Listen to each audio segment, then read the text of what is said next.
Hello, and welcome to the Metalheads podcast. My name is George. This is Buke. This is Jay in California. And we are joined today by Will and John as well. Why don't you guys introduce yourselves? Hello, my name is Will. And I'm John. So last episode, if you listened to it, was our coverage of the Maryland Death Fest. Now, I don't know about you guys, but it was a really good time for me. And I've been kind of having withdrawal from it, a little bit of a post-MDF depression. What about you guys? Yeah, I'm feeling, missing it. Yeah. The music and stuff is cool, but also all the people that we were hanging out with, it was a really good time. Yeah, we met a lot of great people. Yeah, it's like, I wish we could just push a button on the computer here and some of those guys would just show up. Hey guys, it's Dan. Well, hey, Dan! Wow, it's Dan from the Nine Circles podcast. Wow, Yes, I am so glad I did not say except for those 9 circles, guys.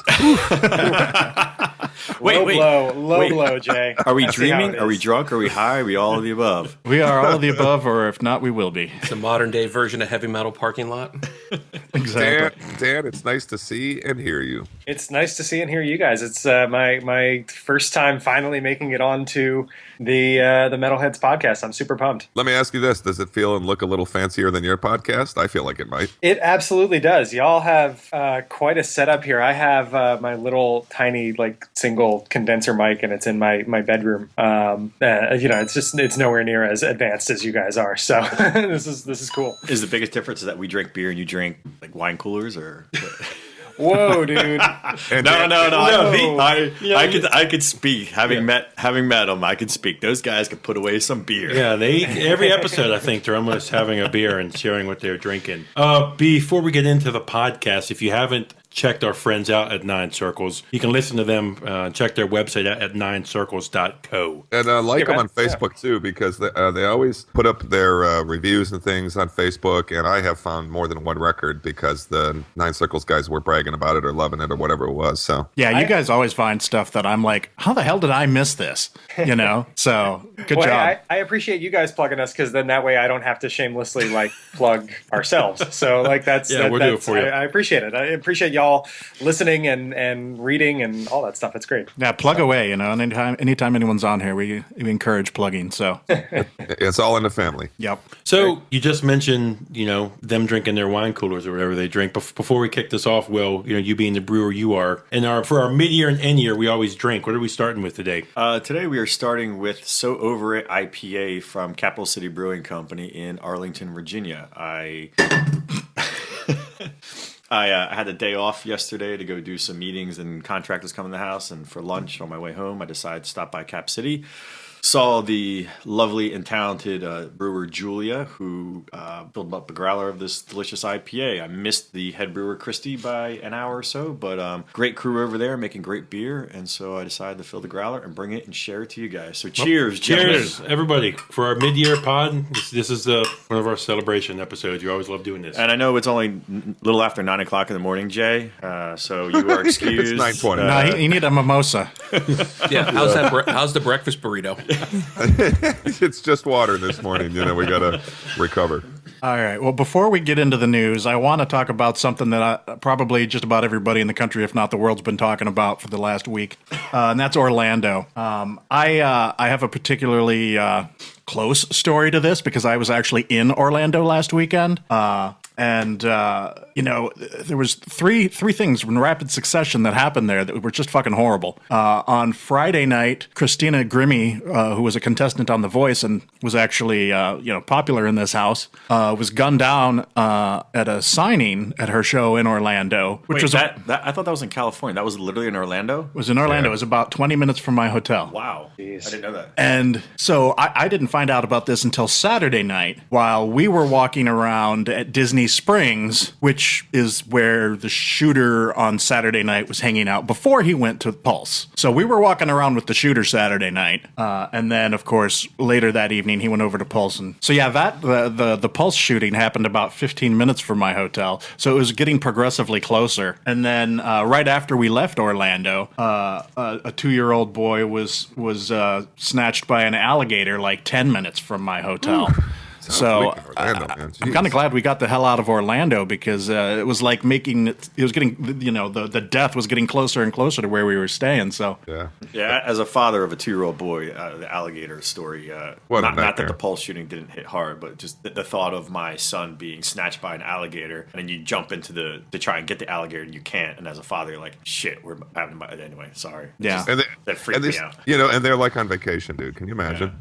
And so now, Saturday, the day of the shooting, was my 10th wedding anniversary. So now moving forward, every year we'll celebrate our anniversary and the biggest mass shooting in U.S. history. Thanks. But happy anniversary, dude. Yeah. So it goes without saying, speaking for everybody here, thoughts are with everybody affected by that horrible, horrible event. Yes. Yeah, and big kudos to the Orlando Police Department that went in and risked their lives and ended it. Yep.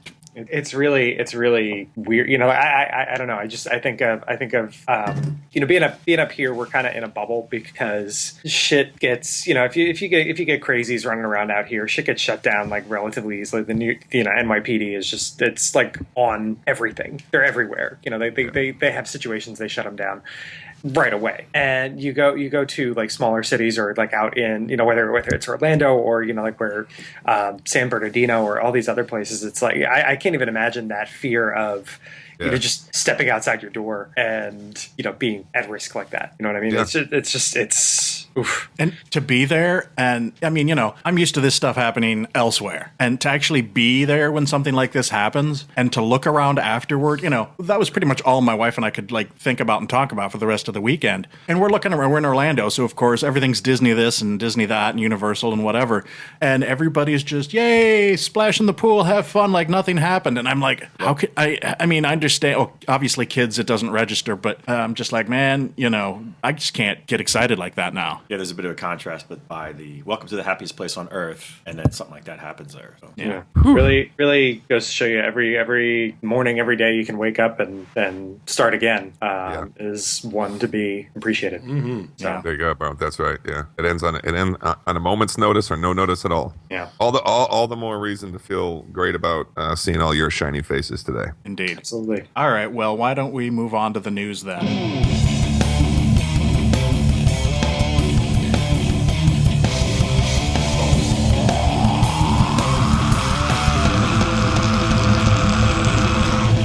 The first news item is actually kind of related.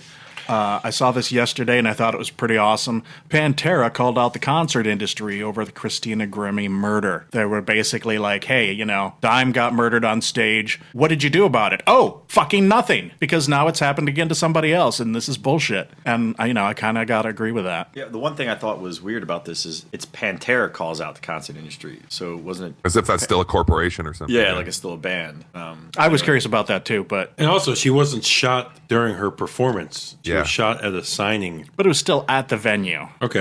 If there'd been more security at the venue. But, we talk about this at Death Fest. Yeah, Dan, in all the years you and Corey have been going, have you seen security more than what Death Fest is? No. Like, nothing. Sunday evening rolls around and it's like, hey, hi, just walk in. It was like anything goes. Yeah. And that's sort of what I was thinking about when I saw this is like I can understand Pantera expressing sympathy and being able to relate to that situation, which is horrible, but to call out the concert industry, I mean, these are two like really freak accidents, Yeah. like freak occurrences that they were what, Like- 12 years Yeah. apart? Like the That- Damage 12 years Plan ago? shooting, that psycho scaled a fence I agree. Yeah. I agree to with, get I agree into with that Dan. shooting. It's like I agree what can the concert industry do, more than they're already doing? I mean, sometimes you just get crazies that are on a mission and they fucking can't be stopped. I mean, in general, like I don't know. I don't go to shows and I'm not like constantly worried about is the concert industry doing enough to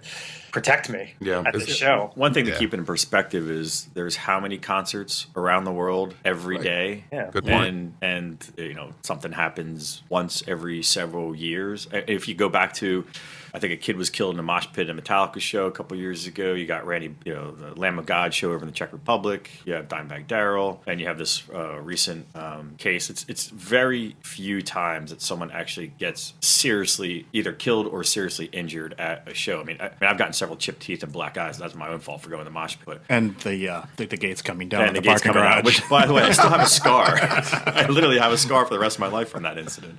Yeah. Well, it doesn't take that much for the venue to do something a little more. I mean, I think the Fillmore in Silver Spring does a pretty decent job. I mean, I got filled up pretty good last time we were there, and I kind of enjoyed that a little. But that's all you got to do. I mean, Deathfest, it was just lift your shirt. Well, my gun's in the back. Fuck you. Yeah, I mentioned on the last episode that I was, having done security stuff for the last 25 years of my life. Like, I did think it was a little lax, and it would be nothing for someone to smuggle something in. I mean, it's great because we could smuggle beers in. Yes.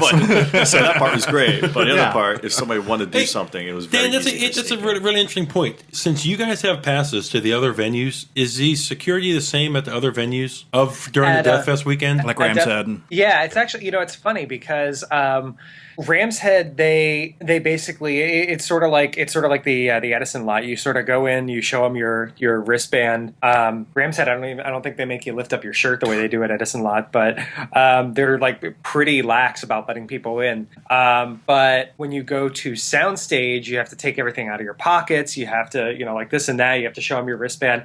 It's like really weird that only one venue would ask you to like turn out your pockets and stuff. But I don't know. All right.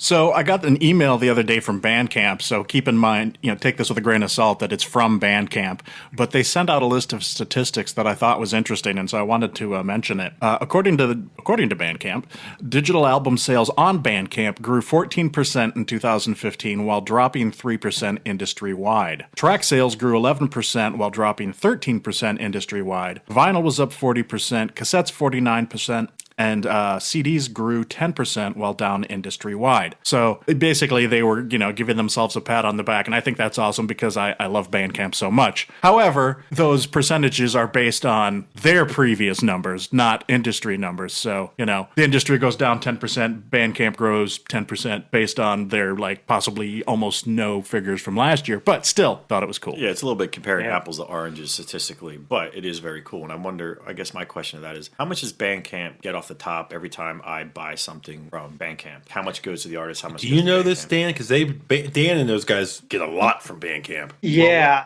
Jay ought to know. He sells music for Bandcamp.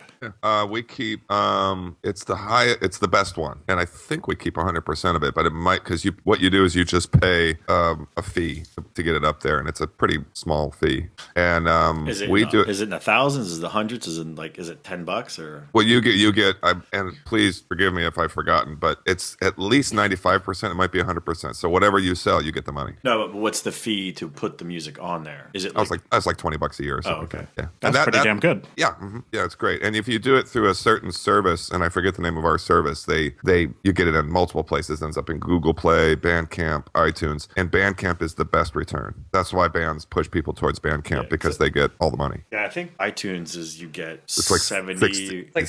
63% or something weird like that. So that for us, that means $40 over the course of the history of our album.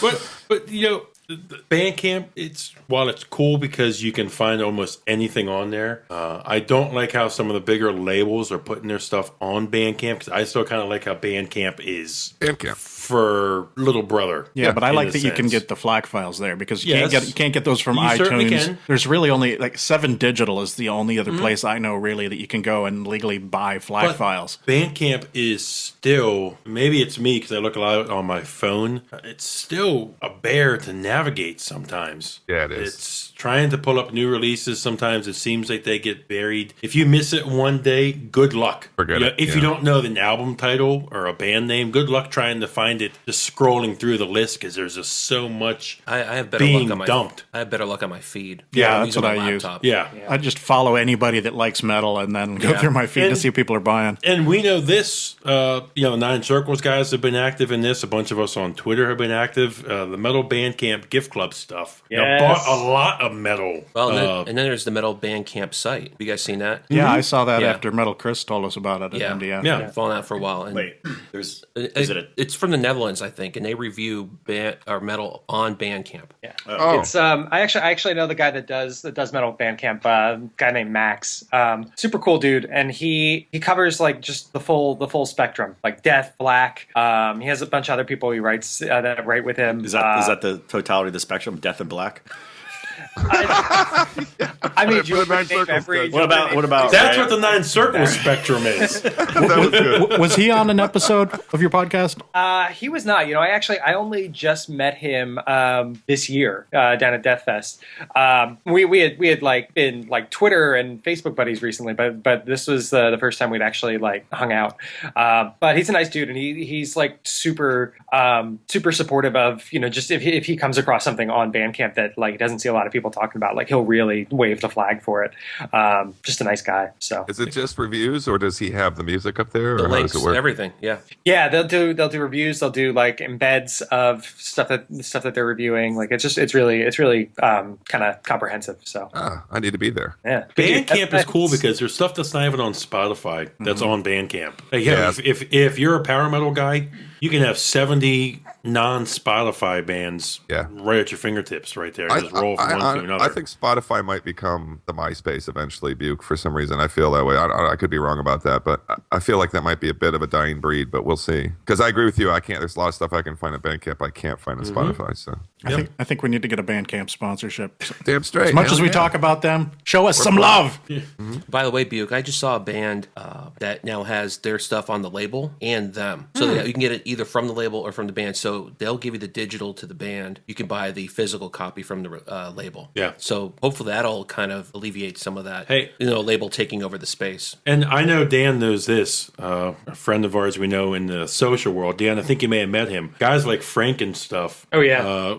These Say- guys. say- I think say you no think more. Say no you more. think Frank George is- buys a lot of albums. There are some guys who Bandcamp is clearly it shows the impact they have because guys like him are buying what seems like 20 albums a week. That like Celtic Frosty guy. No. There's Greg. Celtic Frosty is like, I mean, he's pretty active too. But Frank is like, I was looking at his collection. He has bought since Metal Bandcamp Gift Club started, which was like back in January.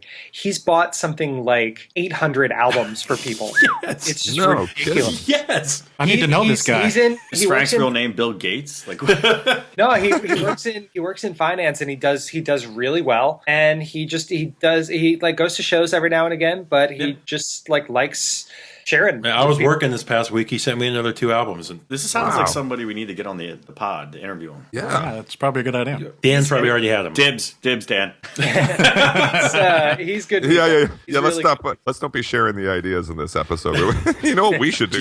Edit that out, George. Yeah. Edit These that are out. Yep. Corporate secrets. Dan, look into the light. Well, and if ever you guys need a like a power metal expert, that's his bag. He's huge into He power is. metal. He can talk about power metal all day. So yeah, I recommend getting Frank on. I'm trying to get him on Nine Circles sometime, but yeah, he's a good dude. Right on. At FVS Metalhead on Twitter, FVS_Metalhead, I think. There we go. Yep, that's it. Cool. Yeah. I'm going to check that out. So who's listened to the new Skeleton Witch song, Red Death, White Light? I did. You like it? I do. Yep, it's good. Anyone else? I haven't. I listened to the last No. one that came out I haven't. Not yet. just to hear what the new singer sounded like. Yeah, and I like his band, Wolfhammer. Wolfhammer. Yeah, I was going to say Wolf Serpent. I'm like, that's not the one. Wolfhammer. Yeah, I fucking love that band. So Oh yeah. I didn't know I he haven't was- I haven't heard this new song yet, but obviously I saw him when they came around on the Decibel tour, and he really killed it. They played a couple new ones on that set, and they won the evening for me. He's legit. So. Yeah. You just reminded me that I saw them on that tour too, so, and I thought he was good too. So yeah, I like him better than Chance. Remember when after Chance left, Skeleton Witch was going around as like an instrumental thing for a while? Yeah. Pretty interesting. they? band to do that. Yeah, After he left the first time? the most recent time. Oh, really? I didn't know that. Yeah, because they had dates scheduled already, and they were just like, "Fuck it, we'll just play without a singer." Nice. Just bold. I would kind of be disappointed a little bit by that, I think. But so Dunsmuir, featuring Neil Fallon and Vinny Appice, released a couple songs, I don't know, a couple months ago, and they're getting ready to release a full album on July 22nd. I don't know why it is, but I kind of like Neil Fallon's like side work more than Clutch. Like I like the company band. Blasphemy.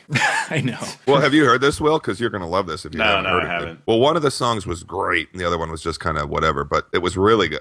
You should really go check it out, dude. This is going to be pretty neat. I mean, it's basically Clutch, dude. You know, it's a little more new wave of British heavy metalists. All right. Yeah, you'll I'll check dig it out. Yeah, it's good stuff. I was really excited to learn that Running Wild is getting ready to release another new album, Rapid Foray, in August. I was disappointed a few years back when these guys said they were calling it quits, but like so many bands do, they came back anyway. And this is like, I don't know, their second or third album. Actually, I think third album back since they said they were going to retire. But I was gonna say I didn't realize Running Wild was still a band. This is their third album since 05. I plead ignorance. I did not pay enough attention, but good, props to them. Well, George, do you really listen to it though? Because looking here on the Encyclopedia Metallum. Metallum, I'm sorry. The reviews off their last three albums, 48, 54, 48%. I didn't care for Shadowmaker all that much. Resilient, I think it was called, was actually kind of cool. But, Running Wild was one of my early metal bands from the early 80s, I picked up Gates to Purgatory when that first came out, and then Under Jolly Roger on vinyl when it first came out. So, obviously, there's a lot of nostalgia involved here. So, unless they do something just absolutely horrible, I'm gonna stick with them. Okay. So I just heard that there's now Steve Grimmett's Grim Reaper. Speaking of another band from back in the day, and this shit has got to stop. You either have a band or you don't. You don't need to fucking qualify it with everybody's fucking name. This leads me to believe there's probably another Grim Reaper out there somewhere. What the fuck? And I think I even saw another one after I wrote this. I can't remember who it was now. Was it Grim Reaper AD? Oh no, that's what it was. It was Entombed. Entombed is getting ready to record, not Entombed AD, and of course not with LG Petrov. Yeah, I'm like, fuck you guys. Well, yeah, there's what the hell? There's Venom and Venom Inc. Yep. There's Rhapsody of Fire and Luca Turilli's Rhapsody. It's just Jeff Tate's Queensryche. Yeah. They're called Operation Mindcrime now. Yeah. Oh, okay. Yeah, they legally have to go by that now. And then there's Sepultura. That's just What are Max and Igor going around as? It's like Max and Igor return to roots or something like that. Guys. Wait, is Andres Kisser still in Sepultura? Yep. I think so. Okay, Yeah. so one guy. Andres and Paolo are still doing their thing. I don't know who's playing drums for him, but then Derek is doing the vocals. So I gave the first Post Max album a listen. No, I haven't listened since. They broke up after Roots, as far as I'm concerned. Yeah, They kind of broke up during Roots, as far as I'm concerned. well, no, but that's a funny thing. Like all these folks, regardless of like what you think of the quality of the music, like Derek Green has now been in the band longer than Max ever was. No, which it's is true. like, I think he really does. weird to think about. He does a great job. He's a great singer. I think the music has gone way downhill with each release. And I bought the first couple, and I was like, okay, they're good. I like them. But yeah, anyway, we're going way off on a tangent here. Yeah. So Charlie Benante of Anthrax says that For All Kings could be the last Anthrax album, but then Scott Ian quickly came up behind him and said, no, there will be more Anthrax albums. You can't go out on that note. So I guess I can tell there's a lot of communication going on in this band right now. This is one of the albums coming in here today for my favorite episode of the year. It's not controversial. It's just good. Does anybody have it on their list? Maybe There's going to be some fights We will today. find out. Stay tuned. Yeah, there's going to be some fights over that record today. Were you a fan of their last album? I guess we'll wait, Dan. Yeah, we'll wait. I'm not an Anthrax guy. Okay. Have you ever been to an Anthrax show guilty as though? charged. And lived? Have you survived the Anthrax mosh pit though? I have not. I've never seen them. So you're dead. I paid Speaking lip from the service. dead. I have Among the Living. I have Sound of White Noise. But other than that, like I don't care for them. Wait, you basically have the best album and the worst album. Sound of White Noise is legit, dude. No, that is a pile of shit. All due respect to John Bush and Armored Saint, but John Bush, Anthrax, no. Yeah. This is the young generation. This is the voice of I know. metal now. I bite my tongue Dan, because you guys are younger, and so you don't have the same the same relationship with the band that us old fogies have. Dan, you're just so young and pretty. Like I don't think you were even born when Hey, before Dan. when. He looks so angelic with the light coming in behind him. I know it does. Dan, don't be too shy about telling these guys to go fuck themselves. By the way, Yeah, please do. That's how we roll. I'm a guest. I'm being welcomed on the podcast, so I will not do that. I will just say we can agree to disagree. But no, I've never been much of an Anthrax guy. That's all you got to say. So. If you leave it there, that's fine. It's when you take it a step further and insult it that it's a problem. And that's not you I'm talking about. Don't worry, Dan. I'm the oldest one here, and I'm not an Anthrax guy either. Don't get All down. right. There you go. But that's because John is so old. He was Solidarity. already in his mid-50s by the time the first Anthrax album came out. I was not. I was 49. I was in my 40s, damn it. All right, well, here's a band that's going to cause more debate. Opeth have signed with Nuclear Blast and are set to release their new album Sorceress in the fall. And they posted a little studio teaser, which...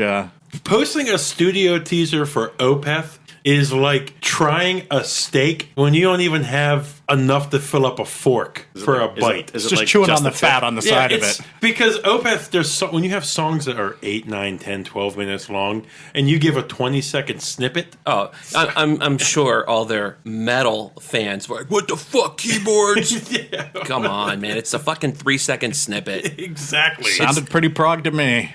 Well, yeah, it's not like they haven't been for like the last 15 years. So I mean really prog like the last album. I hate to say this. Opeth used to be one of those bands that I've been into them since. You can bash the Blackwater Anthrax, but you watch your fucking tongue what you're about to say. No, I'm just saying. I've been into them since Blackwater Park, and they used to be one of those bands where I would a new album from them was like an event. I would put it on my calendar. I would plan for that shit. Yep. And now I just after Heritage, after what the hell was the last one? Pale Communion. Pale Communion. Yeah, Pale Communion. I was going to say Cusp of Eternity, but that's the song.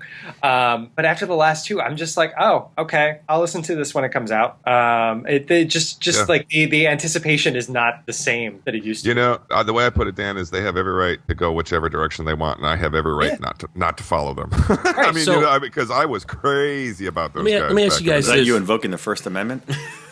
And me also, ask you by the guys way, this- Dan, I feel like you took my advice and kind of told these guys to go fuck themselves. Nice work. Can you guys name one band today now that is still doing the same thing they did that you liked years ago? Manowar. No, absolutely not. But I mean, that's no, why but the I point of love course. the first 3 or 4. No, and I bands, guess you know? I'm fine with that. I guess I just hear some people, not us here, but I hear people get just so upset, and I'm like, what do you want them to do? Play the same fucking album every time? No, you That's can't all. do it. Yeah. And I think I'm definitely for bands evolving. I think one of my favorite examples of this is Amorphous. For example, they started off as death metal, and they've gone into sort of a progressive, more melodic death sound. But they have they've kept up a certain amount of energy in their sound. Whereas Opeth, I feel like the big thing for me, the big appeal was how effortlessly they combine the progressive stuff and the death metal. And one of their key ingredients is now gone. The death metal is now gone, and so it's harder for me to get up for them. Even Amorphous had clunkers in the middle of their career, though. The whole middle section of Yeah. Amorphous was horrible. I mean, Yeah, they, that was an ironic choice, though, that you chose, Dan, because Amorphous is more like what Opeth used to be now than they've ever been. You know what I mean? They kind of turned into a Do kind you of... think the flack that Opeth gets is because for so many of their fans, they went so far from what they were? I think Dan just nailed it. It's that juxtaposition. That was what worked about it for me, was you said it perfectly, Dan. They effortlessly went from one to another. And it doesn't say that what they're doing now is no good, or it's just not as interesting to me personally. Yeah, I liked Heritage. I understood. I've never knocked a band for evolving. But if I don't like it, I don't like it. And Pale Communion just didn't do anything for me. It was too prog. I'm trying to remember something.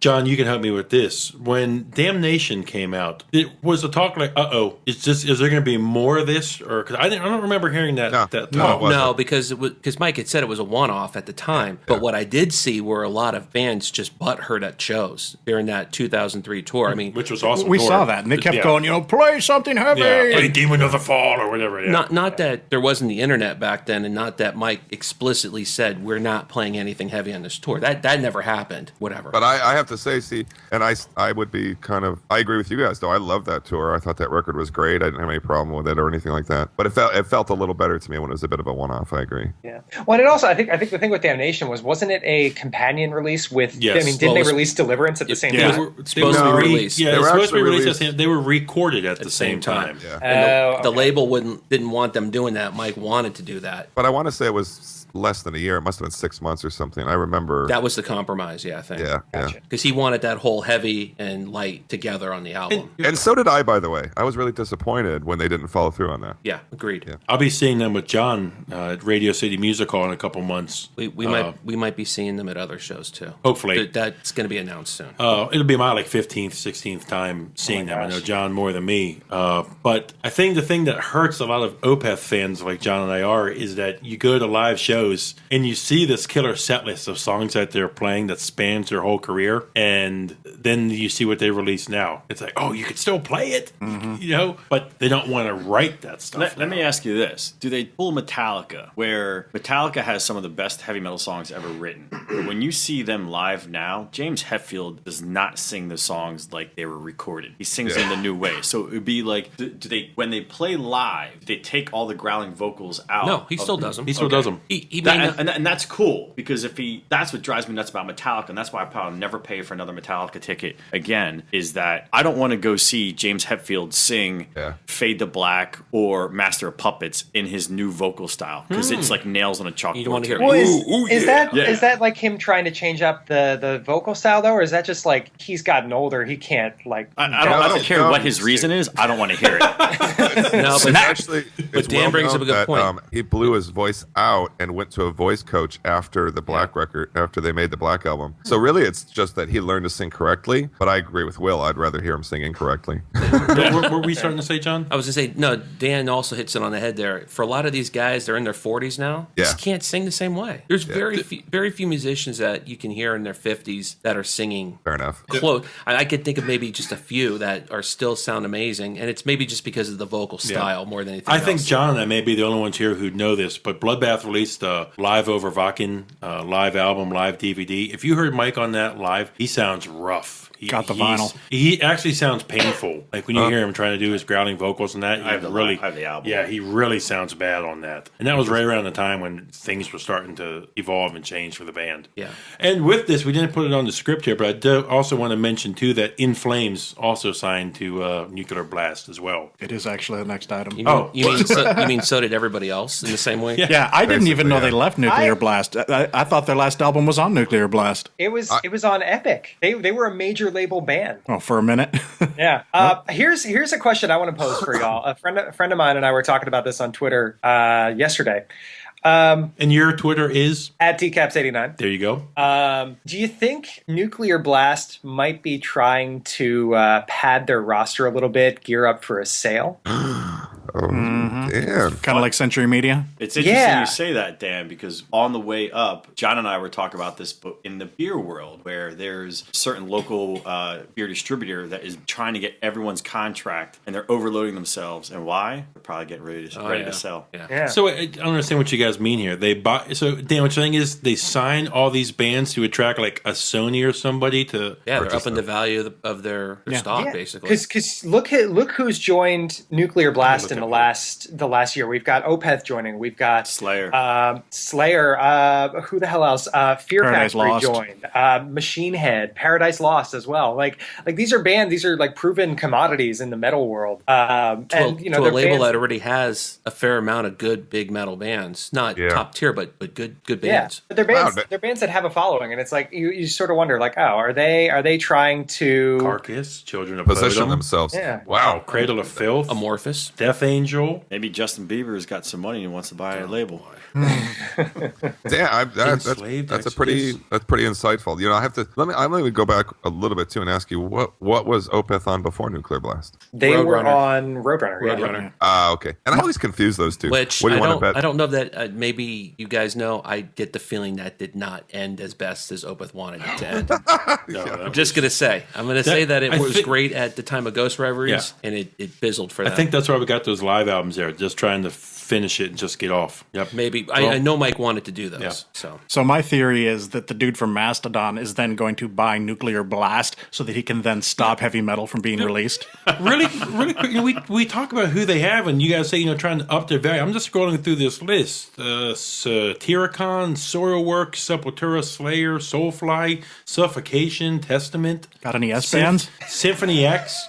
It's a solid. I mean, it's a really good roster. It's a really good roster, but the other thing we were talking about is like these are and not all cases, because you know Nails, for example, just joined Nuclear Blast and they are still very much I think motivated creatively, but like there are a lot of bands on there that you know are just big sellers, but have kind of Ethereum. like I was gonna say like who have peaked creatively, or who you know may just be at a point of like coasting. You know I love them Like to a death. Slayer? Slayer. I was gonna say I was like Amorphous. I love them to death, but you know like are they gonna break any new ground at this point? I don't know. Probably not. Blind Guardian, Machine Head. Like these are bands that you know like their best albums have already come out, and Well, it's interesting you bring up Amorphous because I agree they've done the same album since Eclipse, but they're one of the few bands that can do the same album and it still sounds awesome every album. There's really only a handful that can do that, so maybe they see the opening now that Century Media is gone. Yeah. I don't know. Well, we shall find out. Speaking of James Hetfield and the way he sings, apparently he just did a guest vocal on a new Heart song called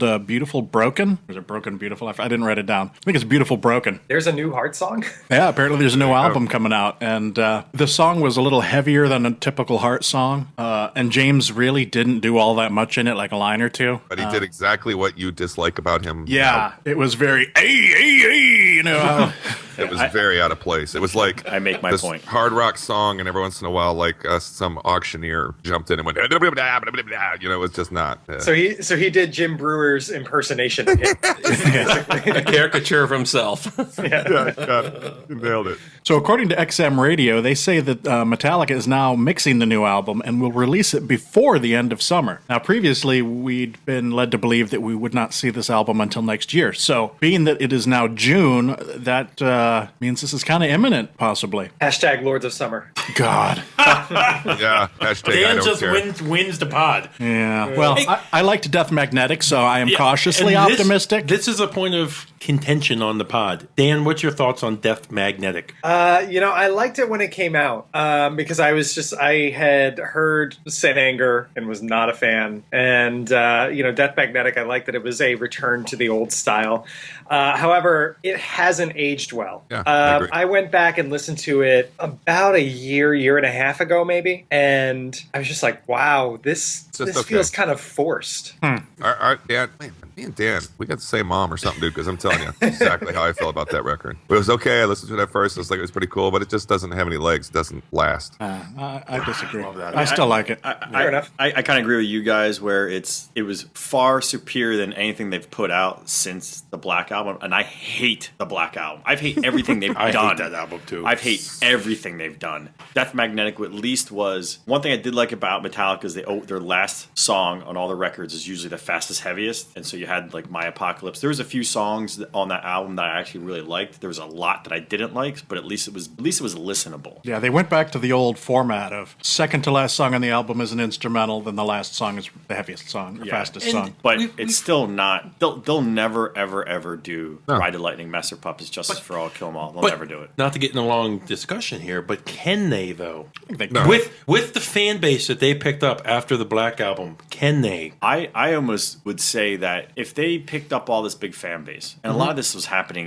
I can tell you, it's November 1991 or whatever when the Black Album came out. So they have a good 25 years of this meandering rock and roll, quasi metal horse shit. Because what do most people out. hear on the radio still? They're not hearing your disposable heroes. Are those same people in the last 25 years who like the Black Album, who like Load and all that stuff, are they still following around? Or are they either not following around or they like them so much that I'll bring in Opeth. They'll listen to anything that they put out now. So instead of getting lighter, they're getting heavier. So will they still listen to it? I don't care. All I know is if I want to hear another Metallica album, I want to hear Master of Puppets again. Yeah, I don't think anybody, no matter when they came into the band, is going to go, that new Metallica album's too heavy for me. If they liked Metallica, I think they're going to like it, even if they fucking put out a death metal album. But Right. no, and here's the point. They're so say, popular now, even if they put out a death metal album, they're still going to sell 1 million records. Yeah. Of course. And nobody will ever say, though, that with the next Metallica record, whatever it may be, or the next 5, this is the one we're going to remember them for.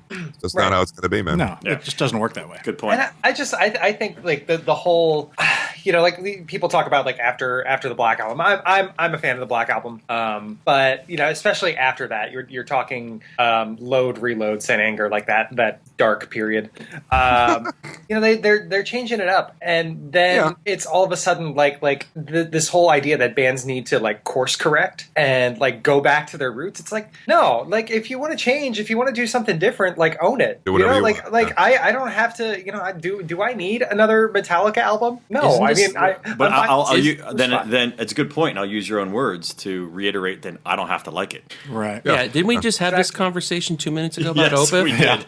Well, and it's just the same conversation. It really is. It is. Lars says that the album's going to be more diverse than Death Magnetic, which could be a good thing. But I also think about when Metallica got diverse and we got something with Lou Reed that was a giant steaming pile of shit. So, I don't know. I guess we'll see. I am the table. Load is diverse. Load is their idea of diverse. So we'll see, dude. Yeah. Yeah, it was a load, all right. Yeah.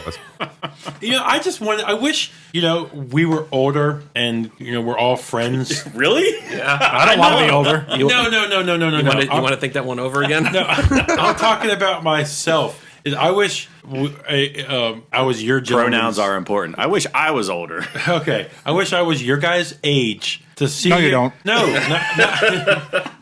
Okay. I wish I was around and friends with Will when that Black Album came out to see the excitement. Yes. Oh, I can tell you exactly. It was like, what? Yeah, What? it was. Wow. It What wasn't sports even- is this horse shit? My friends weren't even mad. They were just like, huh? What happened? Yep. I always think I liked it. Here's a question for you guys. People always mention Metallica. They always mention the Black Album. Megadeth kind of had a similar trajectory. Oh, Do we God. think like Megadeth gets more of a pass because they didn't make it quite as big as Metallica once they? I think it's because they were their success came through their more classic records, and they stuck with that for longer than Metallica did. I personally think They didn't make a ton of money off Risk. Yeah, I guess the way I put it is that Metallica suddenly got commercially accessible, extremely popular, with a whole bunch of people that I knew in high school and college that were listening to Dave Matthews Band. Now they're saying like, yeah, Metallica's cool because they put out this Black Album, which was this commercial, in my opinion, commercial piece of shit. And suddenly they started, they doubled their fan base, and you had all these people who suddenly are, Sunday going to a Dave Matthews concert and the next day going to see Metallica, and they like them both. And Because- I got a whole thing about this though too, dude, and it's that because I was worshipped them, and up through like Master of Puppets and then Cliff Died and less so Garage Days Revisited, but that's a great record. That James was like this surfer dude. They were always wearing Misfits shirts. They were always saying we're never going to make a video. We're underground. We're this and that and stuff. And it was like they were your band, man. And then that all changed, Yeah, I think Dave maintained his asshole status the whole time when they were putting out shitty albums. There you go. And I don't think Metallica was more polished in their look. So yeah, they grabbed all these non-metal fans that wanted to become metal fans. Yeah. How many people did you know that were listening to Dave Matthews, that were listening to Countdown to Extinction, into Euthanasia? It was still Megadeth and metal fans. I mean, it goes beyond that. It's like all of a sudden they cut their hair, they got these earrings, their hair's spiky. It was a whole, it was like Bob Rock came in and said, we need to make a boy band. We're going to make Metallica into a boy band. And it just, everything changed. Because Dan, to your point, Megadeth went global with Risk by going on to, was it WWE or was it the other one at that time to play WCW. to play Breadline or whatever? And I was like, "That's it. You've ruined my fucking wrestling tonight." Yeah.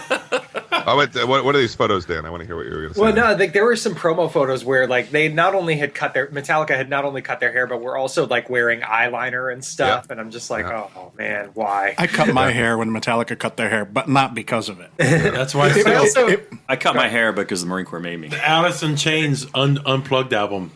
Friends don't let friends get haircuts. It was awesome. Yeah. He was sitting right in front. Wasn't Hetfield sitting right there? Yeah. That's funny. Okay, so but first, what are we drinking? Thank Because you. this is one of the greatest stouts I've probably ever had. John. Say it. Lead into that again, then. So before we get into new releases, we have switched up brews, and we are having possibly one of the greatest stouts I've ever had, John. Yeah, this is by way of Will. He gave this to me bought it for me a while ago. This is a Abraxas by Perennial. It is a Imperial Stout, and I could go into more details of what's in it, but I'm not going to. Maybe if you want to, well, I don't care, but it's It's got A whole lot of yum yum in there. yeah, It's got a whole bunch of spices. It's like the sirens are singing to me in a Yeah. glass. and it's outstanding. It's considered in the beer world one of the white whales. It's one of the best beers, highly rated beers ever. And That makes me think of the fucking Mastodon song.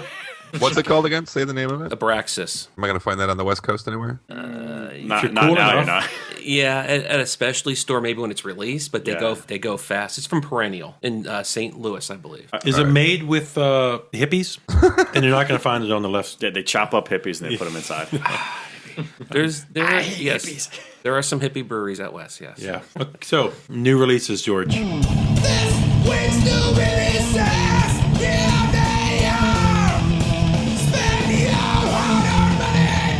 So the first one is a split between Blut aus Nord and Evangelist called Codex Obscura Nomina, or Nomina. I'm not exactly sure how my Latin words go, but yeah, I am a Blut aus Nord fan. However, this is one of their. They do a variety of types of music. Well, the one dude that is Blut aus Nord, and there's like metal stuff, and then there's like the other stuff that's sort of an industrial, instrumental kind of drone ambient stuff, and that's what this is. Both songs on here, actually, the Evangelist song, it was like they have like one long song that I didn't listen to. There might have been some vocals in there, but it was interesting. But it's nothing that I'm gonna like listen to a whole bunch. Yeah, I went through this yesterday as well, and I just the Evangelist song is fine, not great. The Blut aus Nord, there was one of the four that I think was like something I would want to listen to again. Yeah. And the rest just didn't do it for me. Next up is a highly anticipated album. And a highly debated album, I'm sure. Yeah. That's the new Gojira album, Magma. Aha! Now, I don't know about the Can we rest get a of little one y'all, word but from everybody I around like the it. table? You like One it, George? word from everybody. Sure, or well, several words, but just your kind of synopsis on what you think so far. Overhyped. Solid. Oh, nice. You know what? I'm gonna go solid too. It's interesting.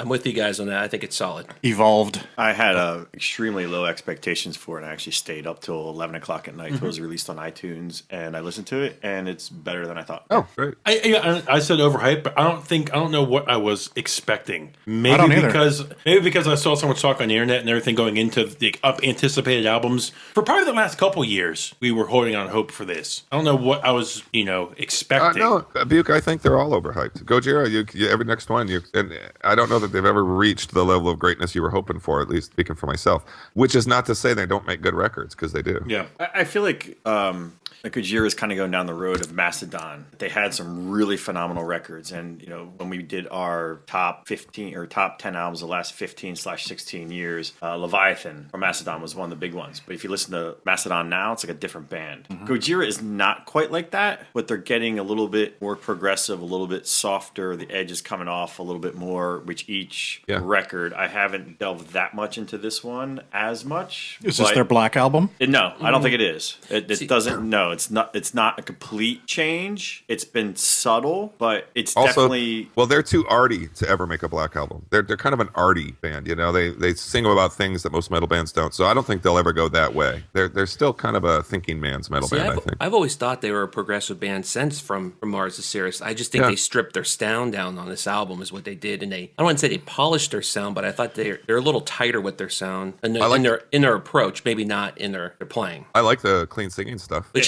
which he's slowly been doing more and more since Mars. I don't think he's. But at least he's doing it well. I will say that. I was gonna say, like, I don't think he's the best clean singer I've ever heard, but he's certainly not the worst. So He's gotten better, don't you think? He frequently reminds me of Al Jorgensen, actually. Really? But it also fits with what they're doing, you know? Yes. I mean, I will say this. They are one of the most unique sounding metal bands. I'm also surprised in this day and age, too, that they've all stayed as one. It's the same band. Yep. I love it. There's some brothers in there, right? one Two of thing them are that- brothers. And, Yeah. One thing to very much keep in mind, speaking of that, is I think this album is from what I read very briefly, it's an ode to their mother who died. Yeah. It's a very dark, kind of sad album, and so some of the filler, like there's like a first song and the middle song. The first song's not filler, but it's a little bit weird. And I think George pointed out either in a text or a phone call, it is a weird song to open the album with. But the last song is just an instrumental sort of bongo filler thing, and then and there's like another song in the middle. And Gojira has always sort of done these instrumental. And everyone's going to hate that I'm using the word filler, but it's kind of filler. fair enough. All right, next on the list. We have Nails and You Will Never Be One of Us. Did you hear it yet, Buke? I love it. Absolutely love it. All like 30 seconds of it. George used a description today. He said he was going to use it on Twitter that you can listen to it as you walk to your mailbox to get the mail. It's true.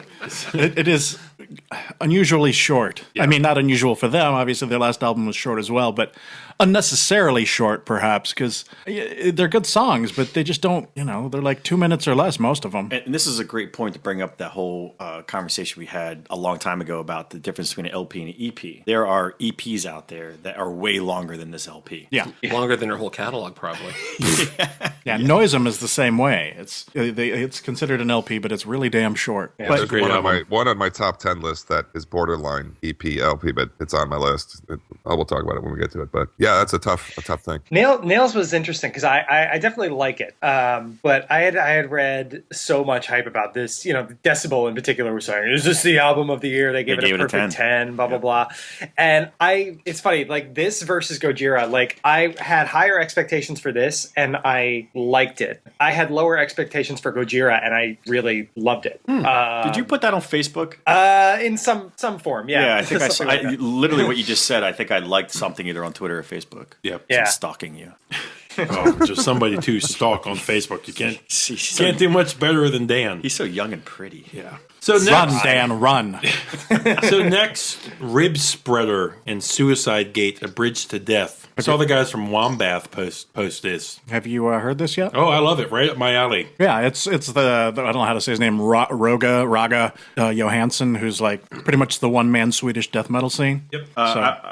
My 2 cents is that I've never heard of this band before, which I'm surprised. I looked them up on Spotify to try and find this album. Could not listen to some of their older stuff, and I cannot believe I did not absolutely love this band earlier. It's awesome. I like it. Not the new one. Some of the old ones I heard, but the general sound of the band I really like. Yeah, isn't he in Entrails or something like that? And he's in like a dozen different bands. He's like the Dan Svano of he can't be the Dan Svano of Swedish death metal. Dan Svano is the Dan Svano of Swedish death metal, but he's in a lot of shit. So.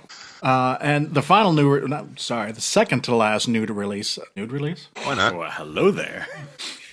Our next new release is the new Throssenblot album, Throssenblot 3 Metathonia. And I am going to keep it short right here because I'm going to talk about this at length later, but it is awesome. Has anyone else listened to this yet? I know Dan has. Several times. I actually have not. I've heard the preview songs. I didn't get to listen to it in full. You yet. Facebook liar! I didn't get to listen to it in full yet. I actually Will, I actually did include that in my Facebook status yesterday, which you might have seen. That I was going to listen to it, and then I ended up getting busy at work. I didn't have a chance to. I know how but that goes. It is on my list for sure. Highly anticipating it. So. All right. Well, I will go into that at length later. It feels like a spoiler alert. Indeed. Final new release is the new Wayfarer album, Old Souls. We got the promo for this, so I listened to it a couple weeks ago, and, well, I sort of listened to it a couple weeks ago. That kind of background listening while you're doing something else, and I wasn't all that impressed. However, when it released yesterday and I got the flack on Bandcamp, I sat down and paid attention to it. And it is actually a really good album. So You loved their last one, Children of the Iron Age. You and I both. yeah, it was very I good. like it. So yeah, I'm definitely going to put in some more time with that. Very cool. So here we go. The reason we all showed up today. The top 11 albums of the mid-year 2016. Why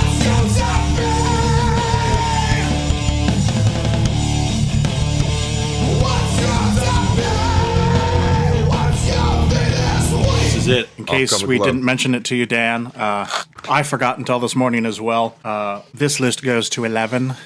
Oh, Because all our lists go to 11 because it's like one more. I forgot Can you about that. add an album? Yeah, George forgot to mention it. Could you add an album real quick? If not, don't worry about it. I can do that. Yeah. I have 7 honorable mentions, and I know what the first one out was. So Okay. I'll, All right. Well, actually, Neutrino declined to do a number 11, so we're Of going course he did. That's not. He was like, "Fuck you guys! I'm too metal to do an 11." So his number 11 is like some evil, dark, black metal shit. Yeah. So we'll start with Dan, number 11. number 11, I am going to go with a group from down in Texas. Got some strong ZZ Top influence, some real bluesy influence. Wofat. Yes.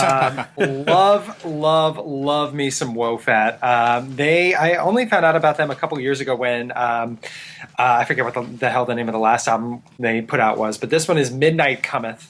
It's 6 songs, and this thing is just riffs for fucking days. It's Dan, let me just interrupt you for tell you. You might be glad to know then that this, and I can't remember the name of it, but the Neil Fallon thing also has the guitarist from Wofat, that thing we were talking about before with Neil Fallon and Vinny Appice. oh, Doug- get out! I wasn't aware of that. You'll be That's also good. happy to know that the my buddy Steve Jones and I can his name is going to kill me. PSU Chipper on Derek Davis, the brewers at Oliver Ales, they make an official Wofat beer here in Baltimore, and we were Yeah. trying to get there during Death Fest, didn't make it, but Oliver Ales in Baltimore makes a beer for Wofat. So anyway, you were Good. saying, All right. I think you were. Yeah, no, I love the riffs on this thing. I listened to it for the first time like on the way down to Death Fest, and I kept playing it over and over again.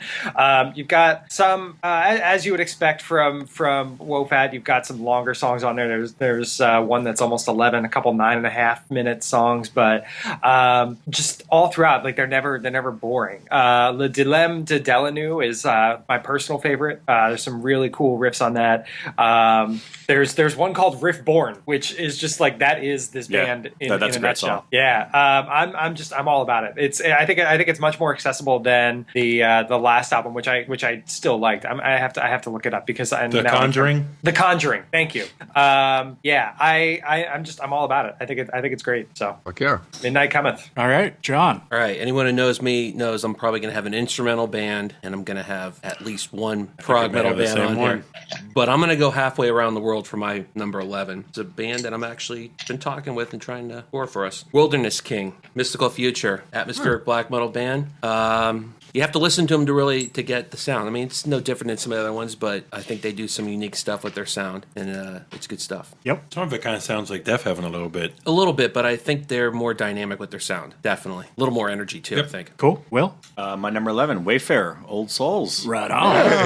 Look at that. Somebody was paying attention. You didn't just add that because George No. mentioned new releases, did you? I will show you at the end. My list is typed up, is not edited, and I printed it out before I left the house.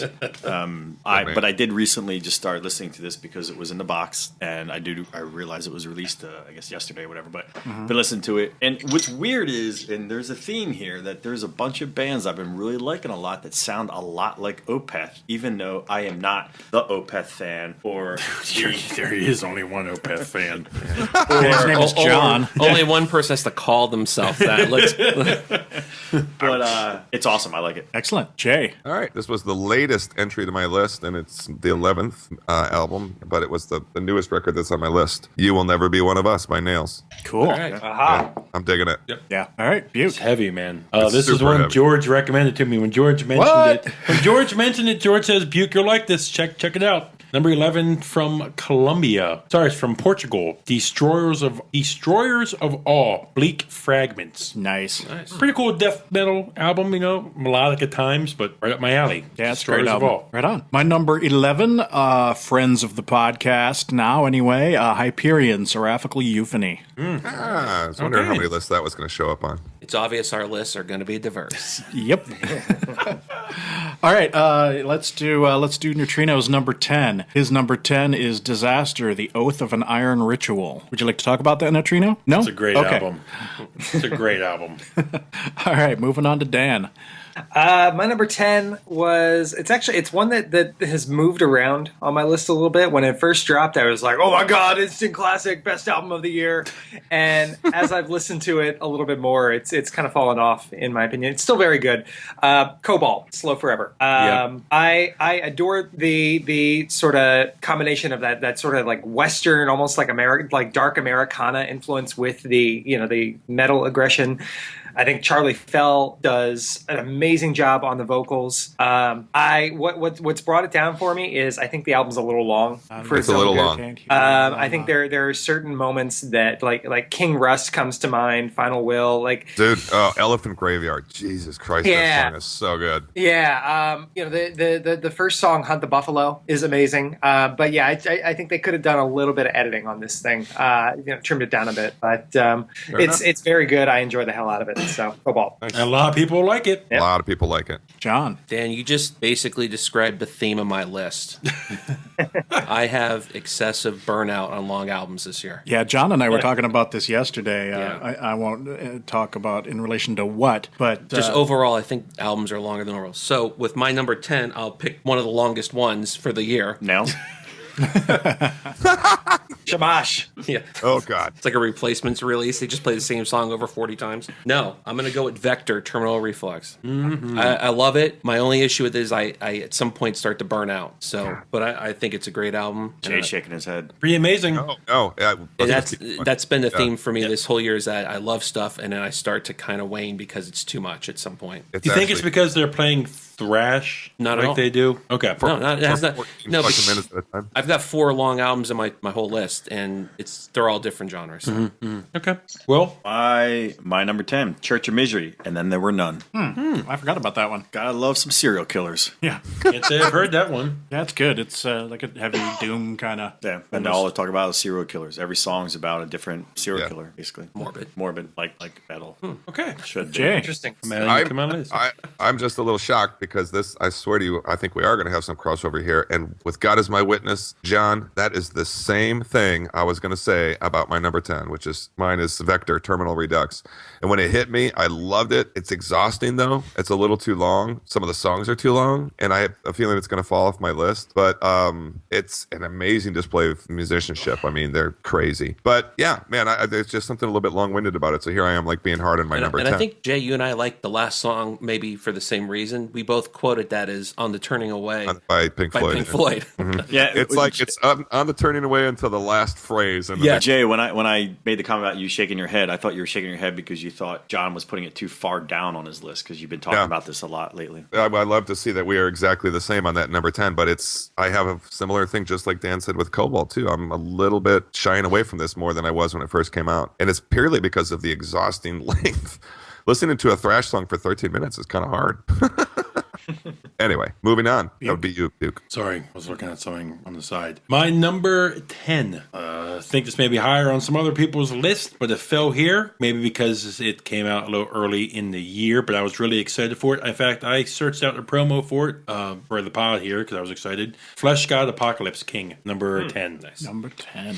I think this is a band that's continued to grow a lot with each album, and this one's a masterpiece. A bunch of different sounds you get on this album. Including German opera. Yeah, things that you wouldn't expect from a band like this. Pretty cool. Definitely. My number 10, Borknagar, or Borknagar, Drink. if you will. Winter Thrice.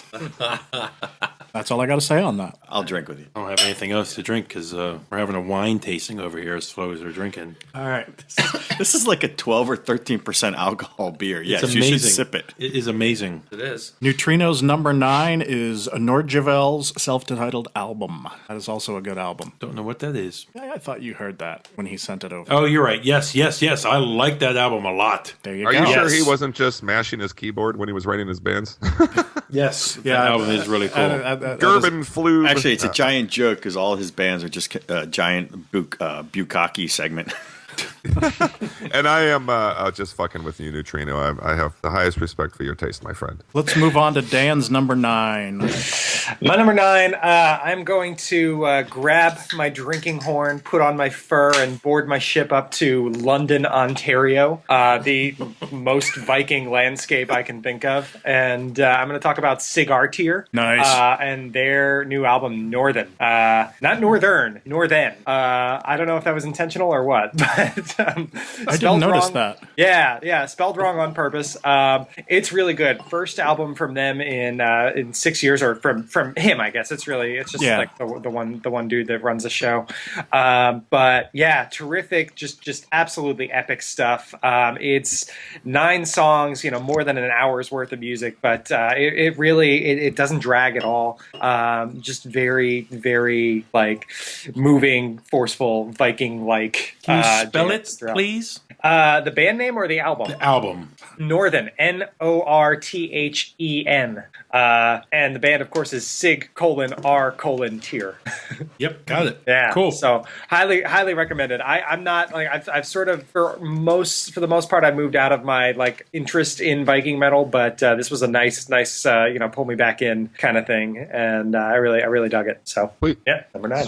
I love hearing when you guys get excited about something like that. That makes me, that's why I love doing these lists, because I search it out. Yep. Me too. John, Big John, number 9. My number 9 is something that's bounced up and down my list from like 5 to out of it back in. But it is Cult of Luna and Julie Christmas, Mariner. Aha. I like it. I'm a fan of all their stuff, and I like this one too. So Excellent. Of Luna. Okay. I want to step in here before we move over to Will and let him explain what we are drinking now. So far we have an IPA. We had one of the most amazing imperial stouts, and today we're going to have the Cascade Brewing Oak Age Sang Royale. It's a what they consider a Northwest sour style sour ale. I am loving this. Ale aged in red wine barrels with grapes, 2013 vintage.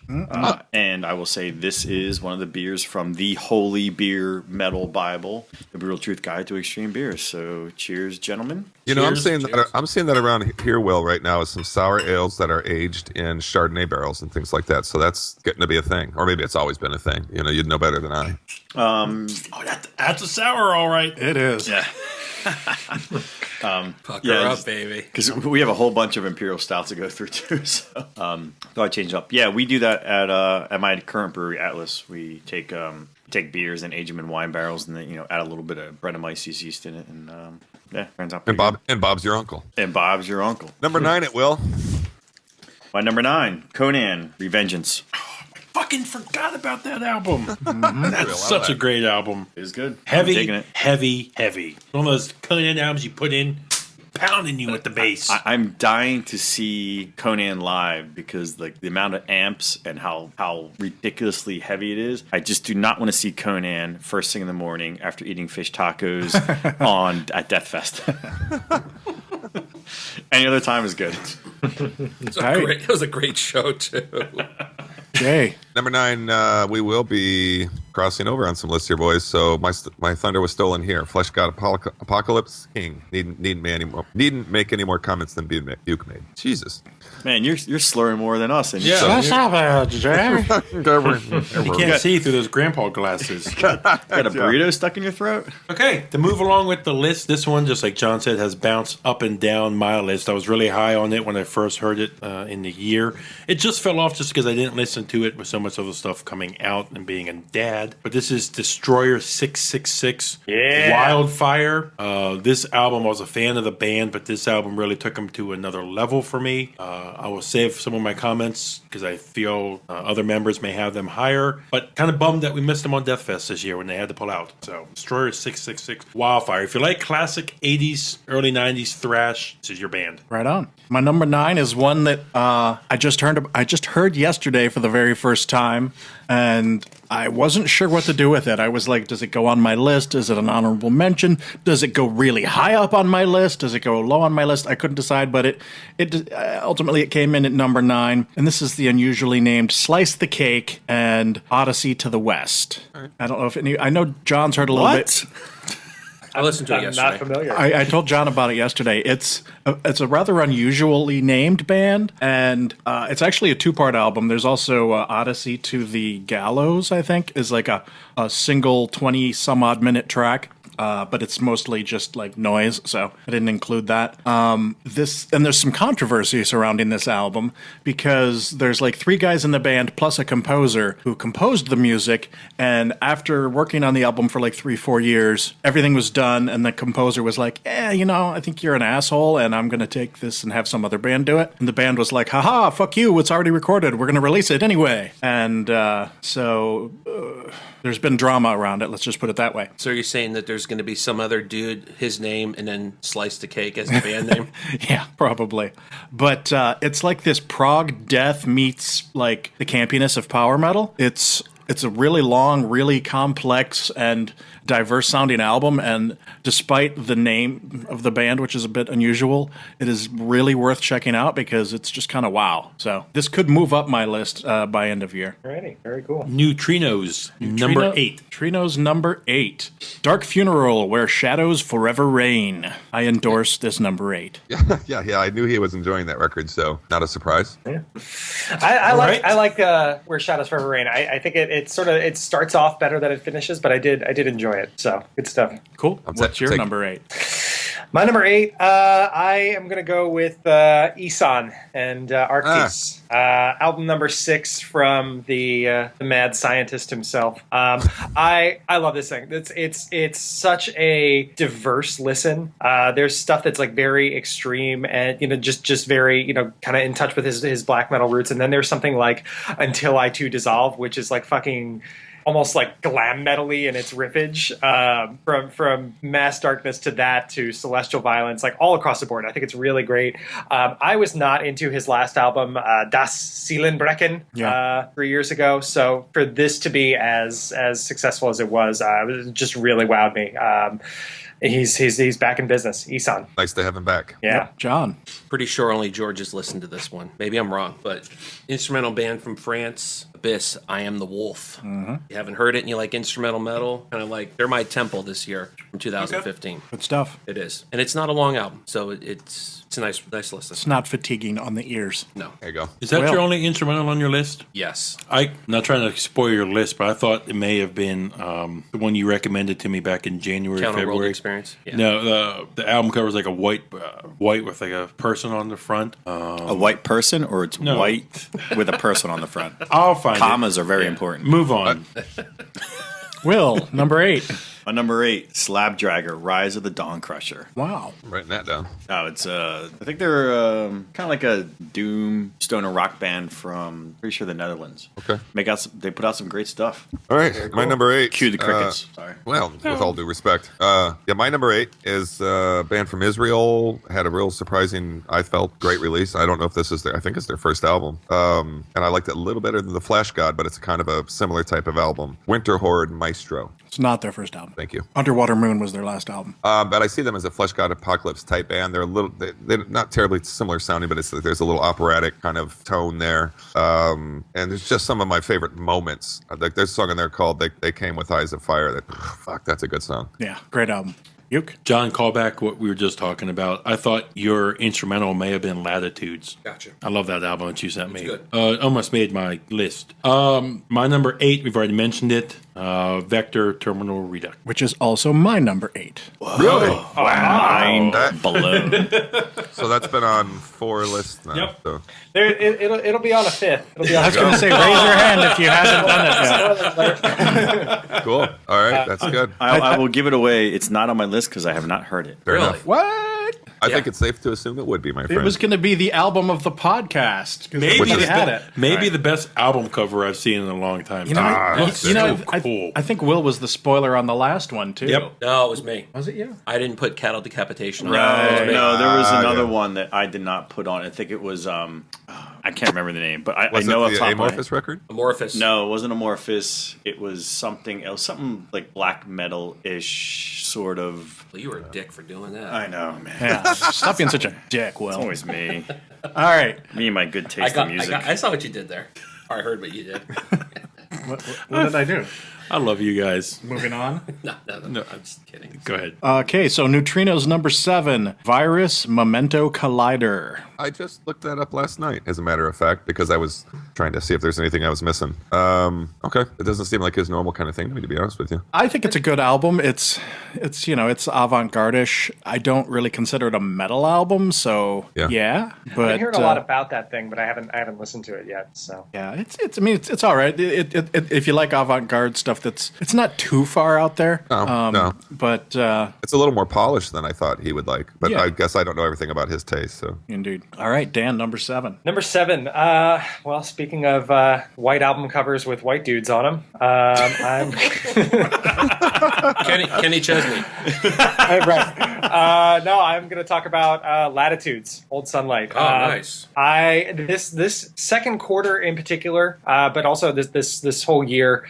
Obviously, That's what I Latitudes just goes back to mentioned. January. It's been a post metal kind of year for me, post progressive stuff like that. And this has just really just done it for me. It kind of reminds me of. I was listening to this thing and I thought of like the Ocean. I thought of like Neurosis in some instances.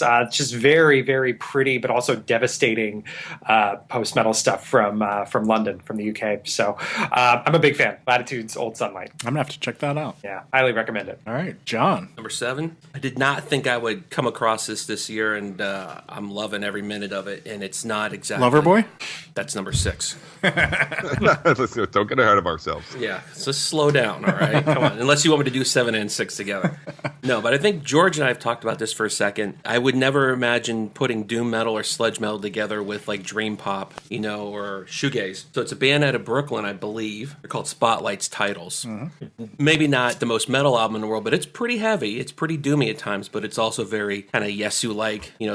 Justin Broderick, I think is his name. Yeah. It has that kind of a feel to it, but then it has very doomy and sludgy at times. So Cool. Yeah, I picked that up as well. It's good. My number 7, Troglodyte, Anthropological Curiosities and Archaeological Relics. I was That's a wondering if mouthful. that was going to come up here anywhere. I saw that on my phone. I was like, oh yeah, I haven't listened to that in a while. I've listened to this album. Are we still up? Yeah, we are. It's I've just listened to this every album once in a several while, drop a video. times, and I started listening to it again last night. And it initially was not going to make my list, and I listened to it again. I was like, "Damn, this is it's catchy, it's hooky. There's something about that I just like. I love listening to it. It's a great Excellent. album. Yeah. And we did an interview at Barbecue, though they did blow us off to come on the podcast. So I did Yeah, have well, mixed feelings. something came up. It was, band business. Trump's coming on the show, and I just never got back to Jeff again to. So set it's it our up. fault. It's probably. I mean, it's a Howard Jones song. No one is to blame. I just saw Howard Jones. So hello. Anyway, I got it. Why? because Barb wanted to go. Okay, you're a good husband. I am. Yeah, he is. All right, that takes us to Jay. 7. And I've been looking forward to this moment because I'm just going to rely, I put my pedigree on the line here a little bit. Say I'm a 45-year-old guy, I've been listening to metal since 82, which means that I'm about to defend this next choice. Duke, this one's for you. Anthrax, For All Kings. Woohoo! Silence. I support this number 7. I think it's a great record. I understand the criticisms of it. It's not like a big thrash record or anything, but there are a lot of songs in there I like a whole Trying to lot. remember when this first came out. Did you not like it at first? No, I was the early adopter. Okay. Yeah, I I liked have it on to the first spin. I have to say, Jay, you did not need to defend it at all. Good. I'm glad to hear it. I 'Cause- mean, I don't like it, but you don't have to defend it. yeah, fair enough. Big fan of this record. I should say, it's not that I don't hate it. Just sort of, It didn't work for you. Right. But you did not have to defend it as much as you said. I'll say this: it's a different thing for them. It's definitely a bit of a different record, but I like it enough that I believe it will survive to the end of the year list too. All right. Moving on. Buke 7. Well, really quick, since we've been mentioning neutrinos, we got a 1-2 combination from them. Galen, who's co-member of Infera, did a list I'm going to mention, get us up to speed. His number 10, Nordvel. Yep. That was his number 10. They're self-titled. Number 9, John Zorn, Mockingbird. Huh. Number 8, I'm going to butcher this one, but this is Batushka. Batushka. Liturg. I don't know. Liturgia. That came out last year though. Okay, that came out last year. Did it? Oh. That's it. He's off the pod. Oh, Well, it's funny because No, Galen, not Buke. And since we're about to do my number 7, his number 7, Dark Funeral, Where Shadows Forever Reign. I just love the fact that we officially have a version, like a little episode of Bukkake right now. It's happening. That's like it was live. impromptu, man. Okay, my number 7. We mentioned it really quick. I love it because I'm picking up hardcore vibe with it. I love super joint rituals. So there's that kind of sound and picking up from it as well, but they're even harder. Nails, You Will Never Be One of Us. Right on. George, number 7. Yeah, I just confirmed that Matushka was last year. Okay. Not to doubt Dan at all, but only because it's on Neutrino's list too. So fuck both you guys for getting it wrong. Well, you know what? To be fair, I think it just got a physical release right, there you go. this week, so maybe half a point for him. Yeah. I know. I know. Sometimes things get reissued and people don't know that it was out before. So But when you're all right, I retract my fuck you guys. But when you're in a black metal band, albums release on your own time. So That's right. All right, number 7. My number 7 is Graves at Sea, The Curse That Is. That's a keeper. okay. I tried getting into that one. I need more time with it. Yeah, the I just- vocals I can't do on that personally. but Okay. props. All right. Sorry, Buke. John and I were smiling at each other because we were literally just talking about this on the way down. Really? Yeah. All right. Number 6 from Neutrino is Eternal Con, Lost in the Night of Ages. Do you want to do... Yep. Number 6 from Galen, Catatonia, The Fall of Hearts. Ooh. Okay. I know someone on here on Skype is a fan of that album a lot. Oh yes, very much so. Very, very much so. So, Mr. Dan. My number 6, it came up before, I believe. I believe John mentioned it. Keeping it in the post-metal family, I'm going to go Cult of Luna and Julie Christmas Mariner. Wow, look at these guys. Really enjoyed it. I did just a terrific listen. I think Julie's inclusion, when I first saw it, like she was on the album, I didn't know who she was. I was like, who the fuck is this? She is terrific. Her performance, she comes in, it's almost like... even though stylistically it's different, it kind of reminds me of when Devin Townsend brought in the girl from Stolen Babies on his Ziltoid 2 album. Just like her style is just such, it's so like abrasive in comparison to the rest of the music, but it's a juxtaposition that works really, really well. She's great. The album's great. Yeah, I'm a fan. Mariner is my number 6. Man, you know what, man?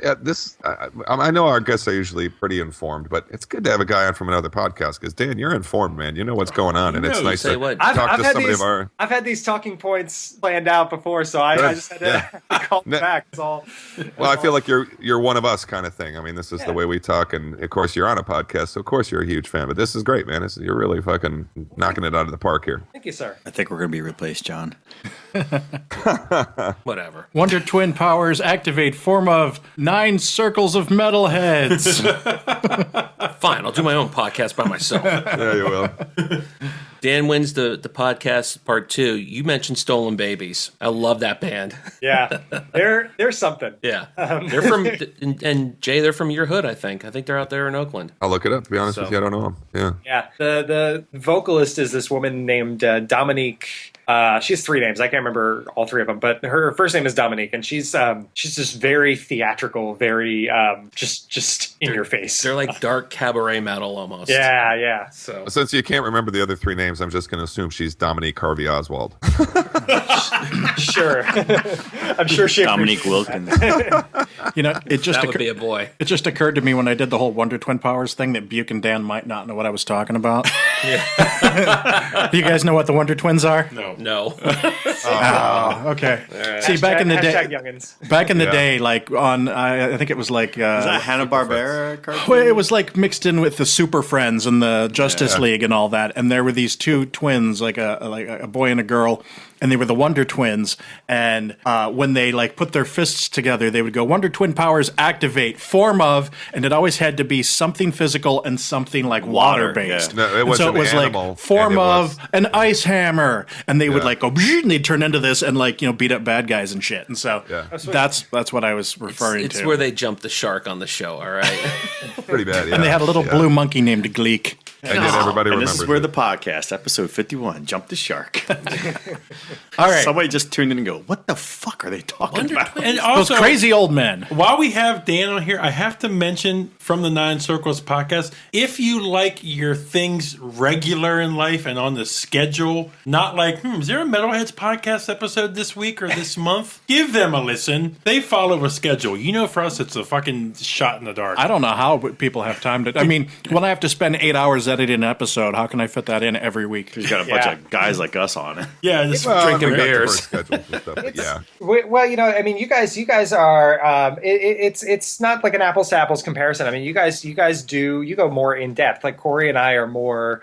We're like 45 minutes, an hour at most. It's just like the same sort of format every week, and How you feeling feeling right about now? I'm wondering. No, it's great. It's great because You're doing good, all right. this has been a fun conversation. And Awesome. I like hearing. Cool. I'm taking notes and I'm listening to to just making notes of your guys' albums so I can go back and crazy. listen. So. We've been known to apologize to guests before, be like, "I'm sorry, this was 3 hours, bro." Not at all. Not at all. Buke told me about this down at Death Fest. I had it in my calendar. I'm ready for it. I'm pumped. I'm pumped to be. Awesome. Right on. Number 6 is Yeah, whose number 6 are we on? Ron John's. Okay. All right, I won't say anything other than name in the album. In Morning Afterglow. That's a strong one. That's a really good pick. It's a really strong one. That's a really good album. Now, The In Morning is awesome. the last one was a lot better. Not even close. This one Are you is kidding? amazing. This one sounds like shit. No It offense, John. doesn't. It doesn't at all. Well, You the keep produc- saying it does. It Yeah, the doesn't. production is terrible compared to the last album. Maybe But- you're and- listening in your car. I don't hear it. No, it's very fuzzy, muddy. But anyway, sorry. I don't hear I don't it. mean to insult your number 6. Oh, I don't care. Good.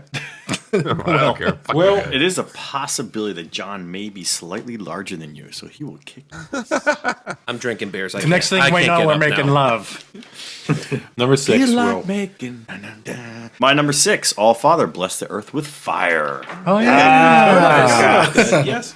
Sup, Tom? I considered it. Yeah. I need to. I would just want to say I considered putting that on my list. So that's a shout out to what was his name again? I apologize. Ian. Tom. The social media master Yeah. that they are. He is. Yeah, they're good dudes. Yeah. That's a great That album. is a great mix of a gazillion genres in one album. I really like it. Yeah, Good it's a killer call. record.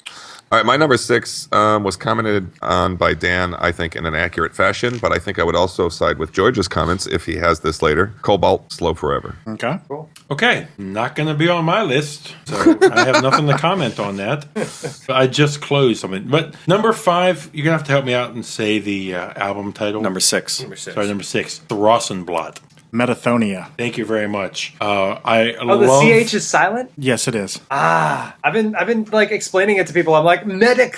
It's like I have a mouthful. It's like the band Thonic or Cthulhu. True, it is, but no, it's silent. It's Thonic. I can't do that to Joel. I can't butcher the album like that, but it's awesome. It would be higher up on my list if I've spun it a lot, but I think it's a little kind of rushed to try and The mixing. You don't to like try the and mixing, mix it yeah. in when we just got it. When we just got it. You know what I'm saying? Beg your pardon. But it's an amazing album. Track 2, She Who Names the Stars. I've been saying this description. It's worth the price tag of the album by itself. Pretty awesome. Yep. Definitely the best Throssenblatt album to date. And one of our pod favorites, and I know one of Dan's favorite, Ray of Immortal Bird, does an amazing job drumming on this album. And her vocal work on this album that she does with Joel, I think it's on track 4, Remnants, I think it is. Hypothonic remnants. Yeah, I think that's her, or Dead of Winter, maybe hers. But she does a split track, which it's amazing that the two of them going back and forth. So I feel like it might have been in your Facebook crawl, Dan. Was it you or somebody associated with you who was at an Immortal Bird show recently? Or Yeah, I actually I was just gonna hop in and say I caught up with Ray at they came through Brooklyn last week, so we caught up. Matt, as per your wishes, I passed on your compliments about Metathonia. she's awesome. She's good people. She's really awesome. Both Rossenblatt and Immortal Bird. She was a great guest when you had her on too. And Yeah. 8 Bells as well. Yes, yeah, her record made a lot of our lists last year. Immortal Bird. yeah, Yeah. no doubt, Yep. no doubt. Okay, George, 6. Number 6. Hello, Jay. Anthrax for All Kings. Fuck y'all. There it is. There it is. Wonder Twins, as Again, there's the Wonder Twins for you. I know this is a podcast, but sometimes I wish this was a video podcast because just to see the look on Buke's face when George just said that, he just leaned back in his chair and looked at him like, I'm going to fucking kill you. Yeah, I would like to this. do video, but you know how fucking hard it would be to edit the audio and the video. Just again, my distaste. Considering we're naked, all that blurred pixelated stuff. Yeah. Well, it's only from on the our waist faces. down, though. Yeah, just on our faces. I don't like this album because You don't like metal. What was the last one, George? I don't know. You're the one that likes it so much. Worship music. Worship. just Thank kidding. you. Worship music. I thought was almost a perfect album. This to me just didn't reach that See, far. I'm surprised by that because I don't see a huge difference between worship music and Agreed. For All Kings. It's just a songs natural in progression. worship- The songs in worship music were catchy. And these are extremely catchy songs. I agree with Will. I don't see that much of a difference. The biggest difference I see is I thought there was more. There's more softer singing, in my opinion, on this. This new Anthrax album is way softer. I think, Actually- but in a weird sort of way, I guess is the way to describe it. Is the harder songs in the album I think are harder and better, but the softer songs are just clunkers to me. There's one I- song well- that I will agree, and that's "Breathing Lightning." I think that song's horrible. I love it. But the rest of the album, I love. I think that's a really good song. That was one of the ones I was going to pull out. But I also need one of the things I should have said when I got to this on my list. and Gene, thanks I you think for this pulling is out, by the Joey's best vocal performance ever. I think Yeah, Joe I agree. sounds amazing. I agree. And someone said earlier the last album, Worship Music, was written for John Bush singing. No, there's the other guy, Dan something or other. They recorded it with this other guy and then they kicked his ass out. Yeah, and then they re-recorded with Joey. And this guy, the other guy, sounds suspiciously like Dee Snider. Hmm. Yeah, it was a whole thing. This brings us to The Neutrinos, number Neutrinos and Number Gammas. 5. number 5. Number 5. We're getting down to the real list now. top five. Top five. Yep, self-titled Abbott. All right, yeah, I considered it. I have to but say, I'm surprised that has not made more lists unless it's way higher up on lists. No, I agree. I'm surprised we haven't heard it yet. it's not as good all the way through as I would have hoped. There's like 2 or 3 songs in there I love, but it could have been a stronger album across the board, I think. But go I'm ahead. with Jay there. I think you hear like the opening like 2 minutes of the first song, To War, and it's like it's a totally different vibe. It's not that sort of classic Immortal like Blashirk black metal sound, and it takes you aback. But then you're like, oh, this is actually really cool. I hope the rest of the album's like this. And then it's not. And then it's just like back into like standard Abath Immortal fare, which is like fine, like it's good, but it's not going to be on my enemy list. The first like 3 or 4 songs are really good, and then it kind of dies after that a little bit for me. Yeah.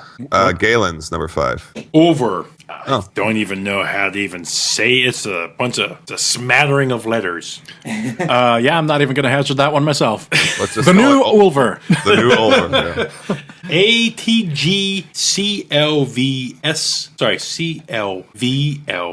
CLVSSCAP. I think he just leaned on the keyboard and I think it's just he's trying to like code out a DNA sequence. Right? Yeah, that's right. John, number 5. Dan. Sorry, Dan, number 5. What are we at? 5s?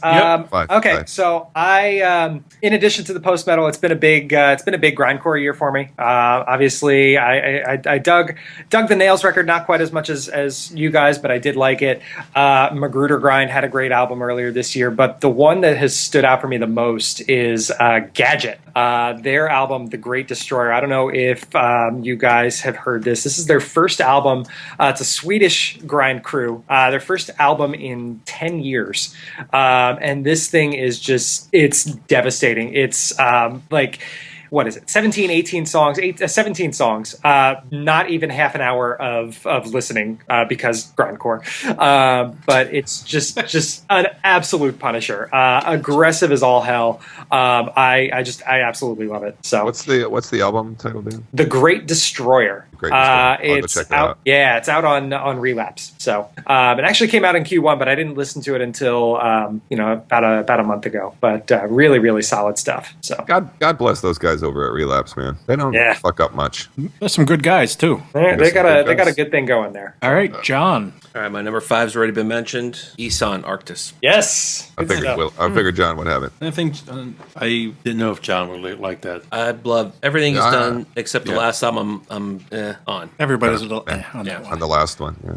Will. Okay, my number 5, Helgamite, Hypnagogia. Nice. However you pronounce that. Hypnagogia. Hypnagogia, yeah. And I should know that because You're wearing the shirt. I'm wearing the shirt. If you've not heard Helgamite, they are on Lost Apparition Records. Great band out of Luray area, Virginia. Western Virginia. Yeah, they're great. They're very Hopefully, we're going to diverse. have them on here at some point. Yeah, we really want to get them on. And they literally, the lead guitar player Casey Firkin plays the saxophone in some of the songs, but I'll tell you, it works. And they're very diverse. Like there's some of it's just like this doom stuff, and some of it's like almost seems like thrash metal at times. It's I can't say enough about that band. They're great people, and I have caveat, full disclosure, they're friends of mine. Made a beer sort of for them, but it's a great album. It is. All right, Jay.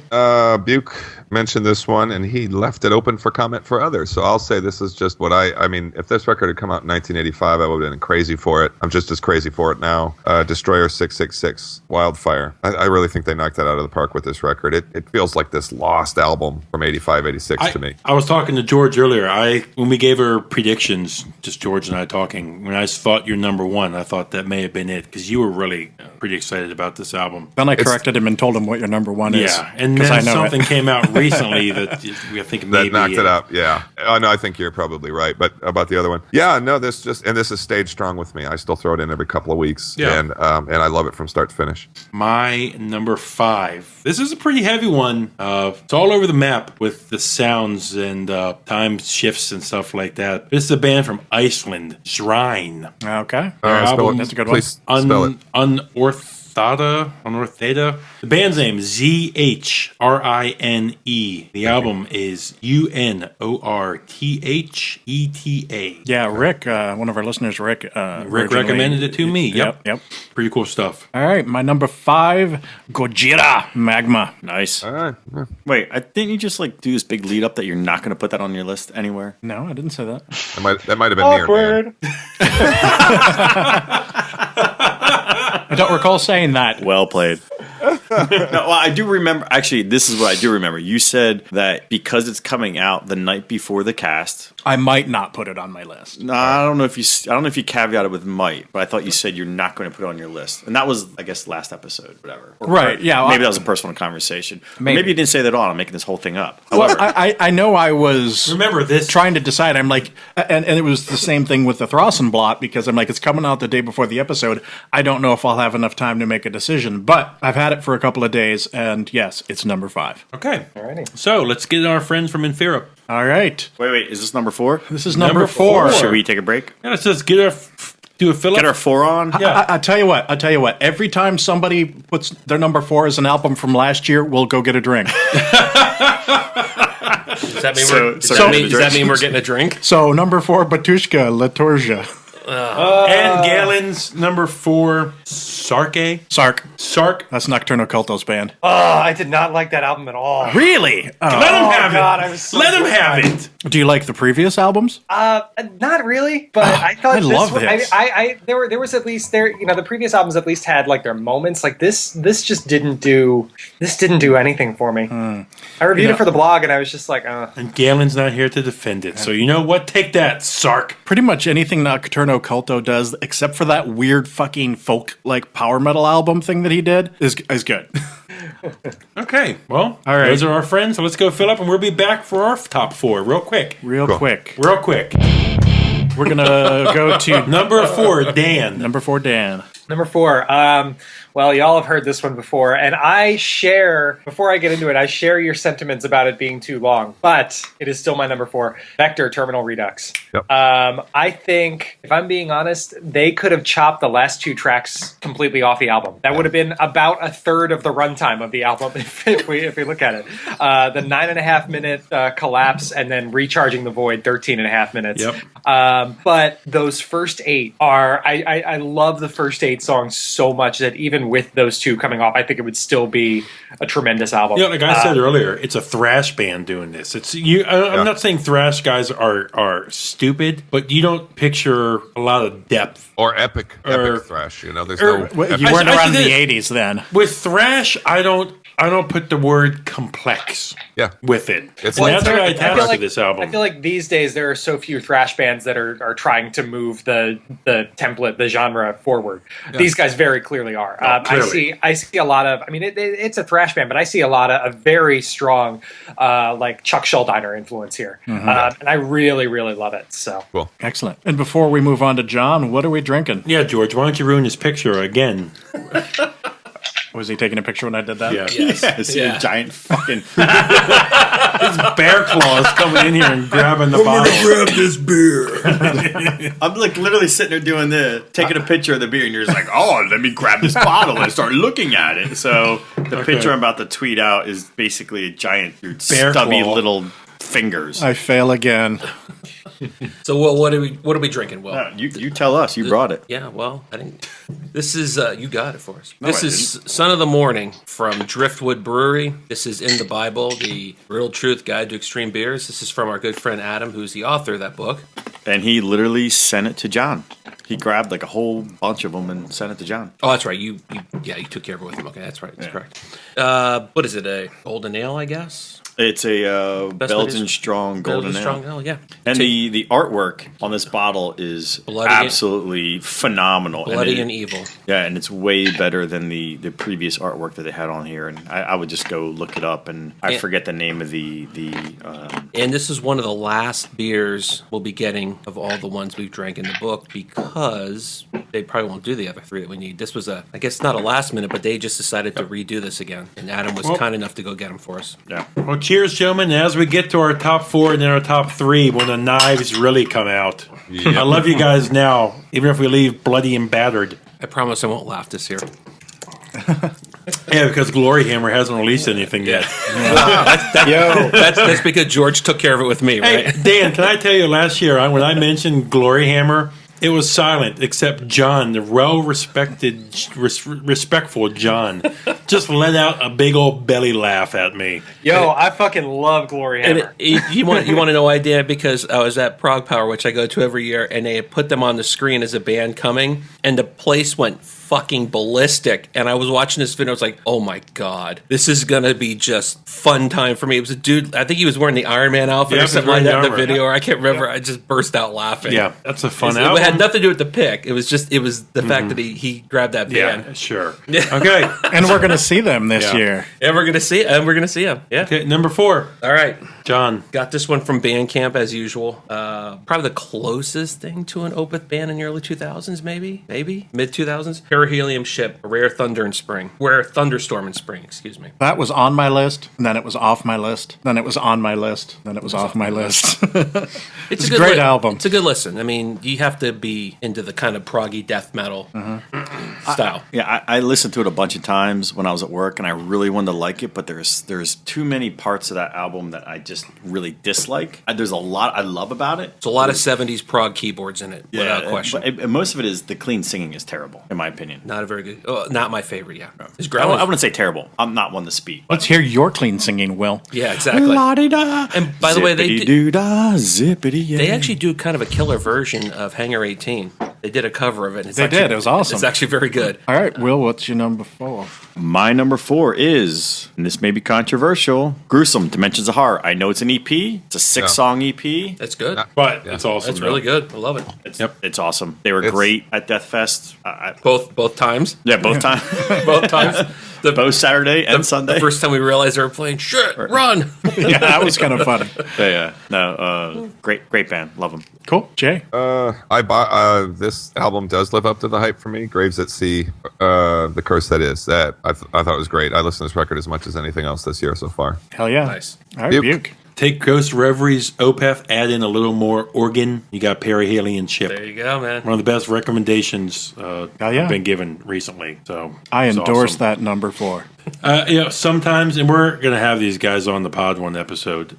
Sometimes I think and these guys funded it all by themselves, and I think it's more of a lower budget operation. Not that that's a bad thing, It still sounds great. but it does. But sometimes I think the mix kind of gets in the way because sometimes I think the organ overpowers some of the music underneath it.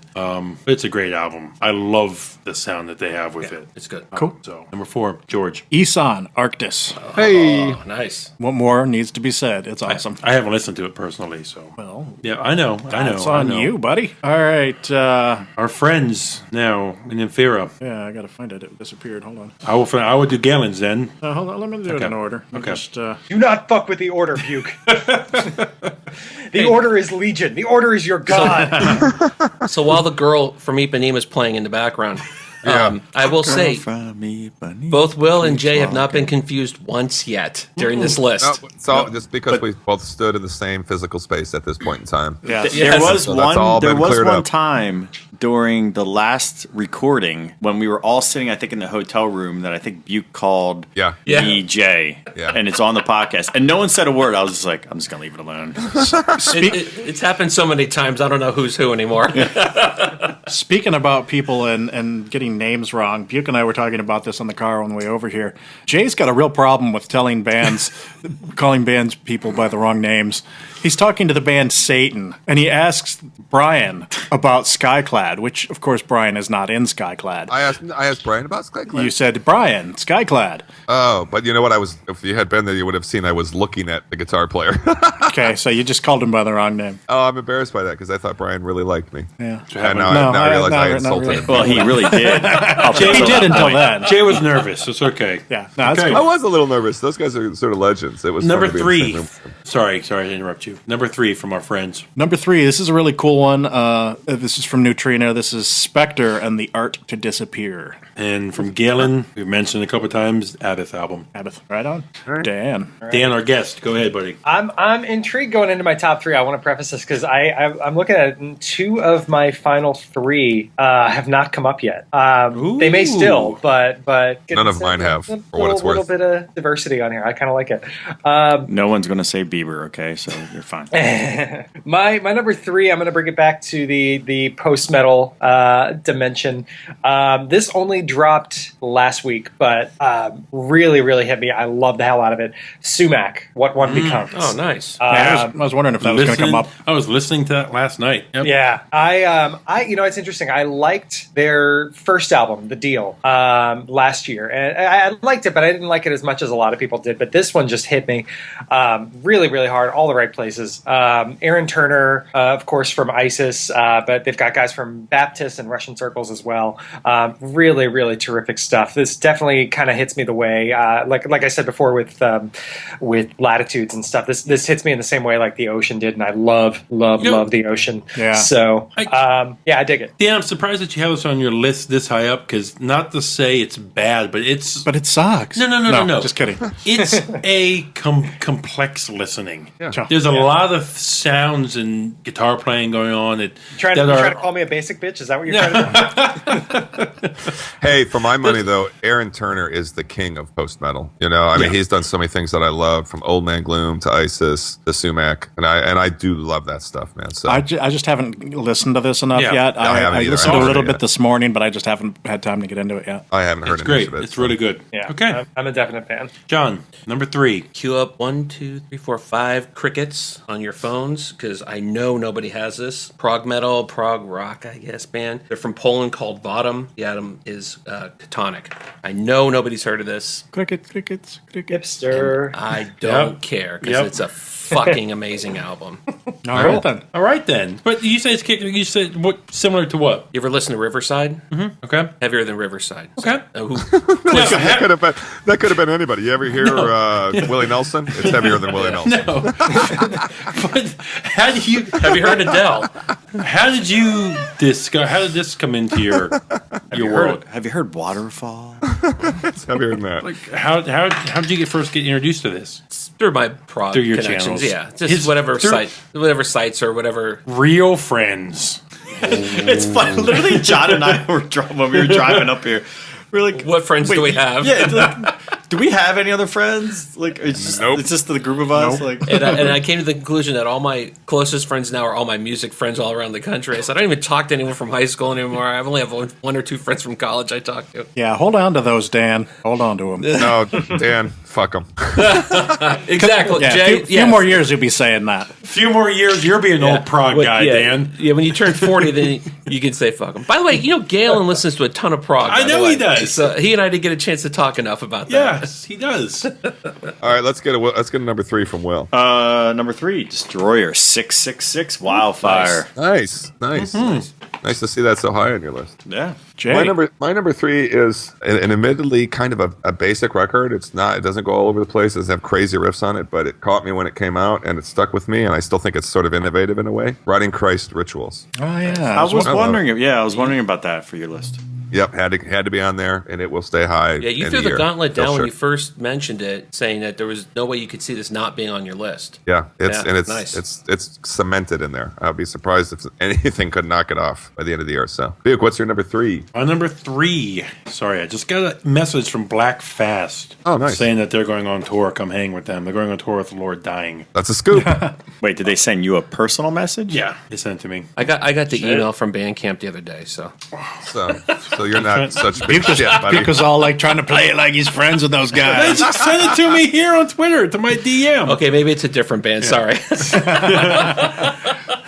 Number 3, I'm not against this because I really maybe go to blows on this. In Morning Afterglow. Nice. It's an amazing album. It's right in my wheelhouse. This is George's or your Anthrax for George. Yes. right now it really is. It is. The only difference here is that I'm right and he's wrong. You know, Okay. Notice he said you were wrong and not me. wait, didn't you have it on your list? Yes, I did, but he mentioned only Buick. No, I didn't mean he was wrong for having it. Just just in a general worldview. Just in general, yeah, you're wrong. Let's just think of it this way. It seems like In Morning sounds a lot like Opeth, right? It certainly does. Yeah. More on this album than previous ones, I think. And that's, I think, I'm just why I disappointed liked it a that lot. it doesn't live up to the last album to me. Like I was telling these But guys George off mic. isn't the biggest Opeth fan, too, so maybe that's why it doesn't click with him. No, but I loved their last album, The Weight of Oceans, and so that's that's a great why I'm so harsh on it. Is because I had huge expectations going into this album, and it didn't meet them. I thought it just did not sound as good as the last This album. is really my first In Morning. Yeah. So what if really? this is Really? exactly? So what if this is your first time ever listening to In Morning? Do you see my excitement then? I can understand. I'm not knocking you for it. I'm just saying that I don't agree. So look at how much he has to look forward to if he listens to the last one. Oh, see, I And think that's what that- I told him. I said you should listen to it because it's a lot better. I think Monument's better than the last one. Just me. Do these guys tour? So hold on. I got to kick John's ass. no. So in a sense, you've got 2 other albums to listen to. Yeah. Now, do these guys tour? I've never seen them here. Dan, you ever seen them come around? Where are they from? They are from I have Sweden. not actually. Okay. Yeah, I don't. Okay. I don't know if they ever toured here. Are you a fan of them, Dan? Or are you like just when we say this band, you're like, "Pff, In Morning." I'm pleading ignorance. I think it's fun watching you guys fight over them. I have not actually listened to them. So It is such a treat to watch people be passionate about something you have no fucking idea about. yeah, Imagine Weight of Oceans is Master of Puppets, okay? And In Morning's Afterglow is like the Black Album. Yeah, but Dan likes a Black Are Album. you channeling Casey Kasem there? I don't know. Actually, I was feeling a little Jack Nicholson Joker, but Today's letter comes from.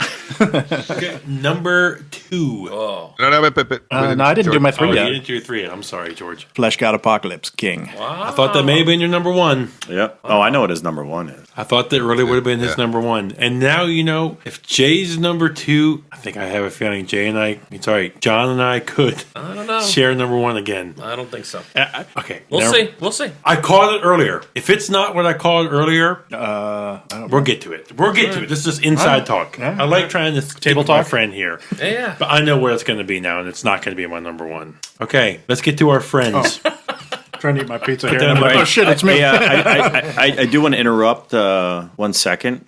After we're done our number 2s, Yeah. we have to take a quick commercial break Or for something. Well, that's the pick. Okay. No, we're So not going to be going before- anywhere. We're just going to we're just gonna have an stay here. there's going to be an interlude. Yeah. If you caught the last time, you might know what's coming. All right, so In and around your face. and on your neck and shoulders. plays easy Number 2 from Neutrino, Aranci Pazuzu, that one. there it is. Wow, finally somebody mentioned it. It's going to be on a Where'd lot that of come lists this year, from? not ours, but I mean lists. Never heard it. What's Galen got? Pork nagar. Drink. Sip. Winner thrice. Finish my beer. Good job, guys. In case you haven't figured it out, Dan, Borknagar is a drink word here. Aha. No matter how it's pronounced. Because the alternative is not what you want. And our guest, our honorable guest, Dan, you're number 2. My number 2. This one did come up before. I am so high on this album. Catatonia, The Fall of Hearts. There it is. Really love this band for a while, and their last couple haven't quite done it for me. I think this is a great return to form. It's one that I listen to from start to finish every time. Like I can't like put it on shuffle. I can't like listen to single songs from it. It's one that I am happy to commit the full hour plus to. I think it's their best album in at least 10, 12 years. So really love it. Really? Yep. Wow. Dan, Wow. I'm not putting you, or I'm not going to get into specifics here, but I think life events right now maybe make you like this album a little more too, from the subject matter. A bit, but Yeah. it definitely played a role. But Yeah. I'm not trying to get all sappy. It's a great album. I'm just sometimes you attach on to Well, something. when I hear somebody say they compare Catatonia to life events, I'm thinking real hard negatives compared on their earlier releases. So yeah.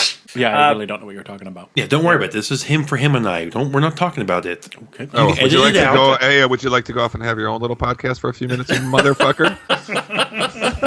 It's Cuddle Hour with Dan and Buke. Yeah, let's just mute the rest of these Hey, microphones Dan, and the rest Buke will of us can meet take you. a fucking nap. he'll meet you down in Southeast. Yep. This week on Cuddles. But yeah, no, I really, I adore it. So great album. Yeah, it's a good album. All right, John. All right, from Minnesota, Oak Pantheon in pieces. I knew that was coming, Love it. but I'd forgotten about it. I've lost all faith in my friend John now. Wow. So I know we're not going to have a number 1 or number 2. But I told you that was going to happen. I though. knew. I tried. Go ahead, Will. My number 2, In Morning Afterglow. Take that, George. You take that, George. You fucker! You didn't say anything in the car. We're listening. He goes, I don't know if I've listened to this yet. Oh, I'm playing, man. I'm playing you. Yes. Well, fuck me. Yes. Oh, I will. Yes. He did. Oh, he did. Yes, the podcast number 1 for this year. And I just fucked John hardcore because the whole time we're listening to this album the whole way up here, and I'm like, "Oh, what is this? Oh, yeah, I think I He heard played this." it off. And it's your number 2 all of a sudden? And I'm fucking talking. no. He changed it on the way up. No. It's printed out. It was printed out. it was But his I number will 2 going say, in, he was fucking I with John. just heard this album the last few days because it was in the box. It's awesome, and it reminds me. Obviously, it reminds me of Opeth, which is weird because I'm not the biggest Opeth fans, and I'm pointing to Buke and John at the moment. Also reminds me a lot of Pyres up in Toronto, which I fucking love. Pyres. Sorry, earmuffs, my kids who are listening to this in the future, in a week from now. That ship sailed at noon. You know, I will say that despite my not liking this album as much as the last one, I am glad that up until this album dropped, I was the only person I knew that knew In Morning. Of course, I didn't know that John knew them, but I am glad that at least everybody is getting to hear them. And I will caveat this, and I telegraphed my punch earlier, is that this is the first time I've heard this band. So I don't know what their previous stuff is, but I thought this was awesome. I really enjoyed That was the it. points that I just brought up. We were just talking about them. Yep. Well, you may like the other ones too, then. Yeah, I may like them better, but I like this one a lot. Maybe this could be his gateway into more Opethdom. Opeth dumb. Is that a gateway into your Opeth dumb. heart? It always is. When you know what? Let me tell you. When you are the Opeth fan,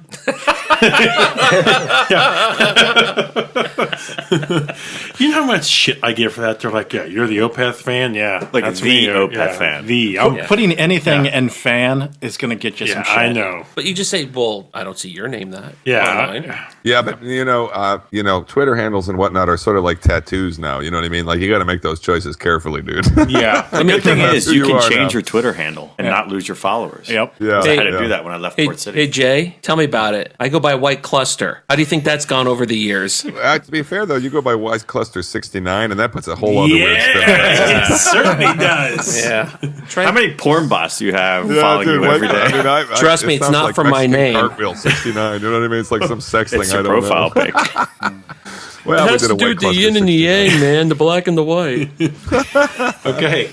Jay, number 2. I'm the only one that's going to have this band anywhere, but god damn it, this is a solid record. It's the one I mentioned earlier that's almost an EP. It only has 7 songs on it, but it's a full-length album, I'm calling it. And it is exemplar, very well written, very well played, deathy thrash, Vreedhammer, Violator. God damn, this is a good record. More I knew people that need was to be coming listening up, to didn't this. I? Yep, It you is did. so strong. People Yeah. need to have that record. It's this good. year's Chapel of Disease for me, though. It's a different style, but Chapel of Disease, that's the band I know nobody's ever going to hear about, but that record was great last year. It was a good one. Vreedhammer, put it on your list, people. You need to hear this record out there. Yep. Cool. Bukey. Guests of the podcast recently. The album's amazing. For a debut album, these guys knocked this out of the park. Wow. All the way up here at number Hyperion, 2? Spherical Euphony. Seraphical. Okay. Seraphical, whatever. Seraphical. Saran wrap. Cocky. It's an amazing album. Amazing. Number 2. It is. It's awesome. All right. Number 2, I think this might shock a few people, but then again, maybe not. Cobalt, Slow Forever, was not my number 1. It shocks me for that reason. It's not your number 1. Yeah. Yeah, but now we all This was my, like, as soon Yeah. as it came out, it was number 1 with a bullet, and I was like, that's not moving for the year, but it did. If you don't know what his number 1 is right now, You're not paying attention. never listened to this show before. Yeah. So In Morning is your number 1 then.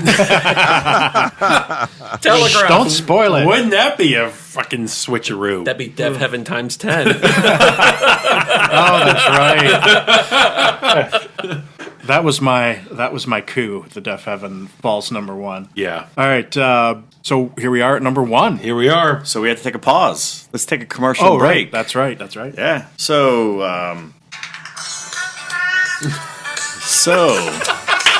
It's back again. it is time for the Metalheads Podcast Newlywed Game. And today, our special guests are George and Buke. Today, we will be asking Buke questions about George. Last time we asked George questions about Buke. Everyone, just get in the groove for a little while. This is going to be a copyright issue.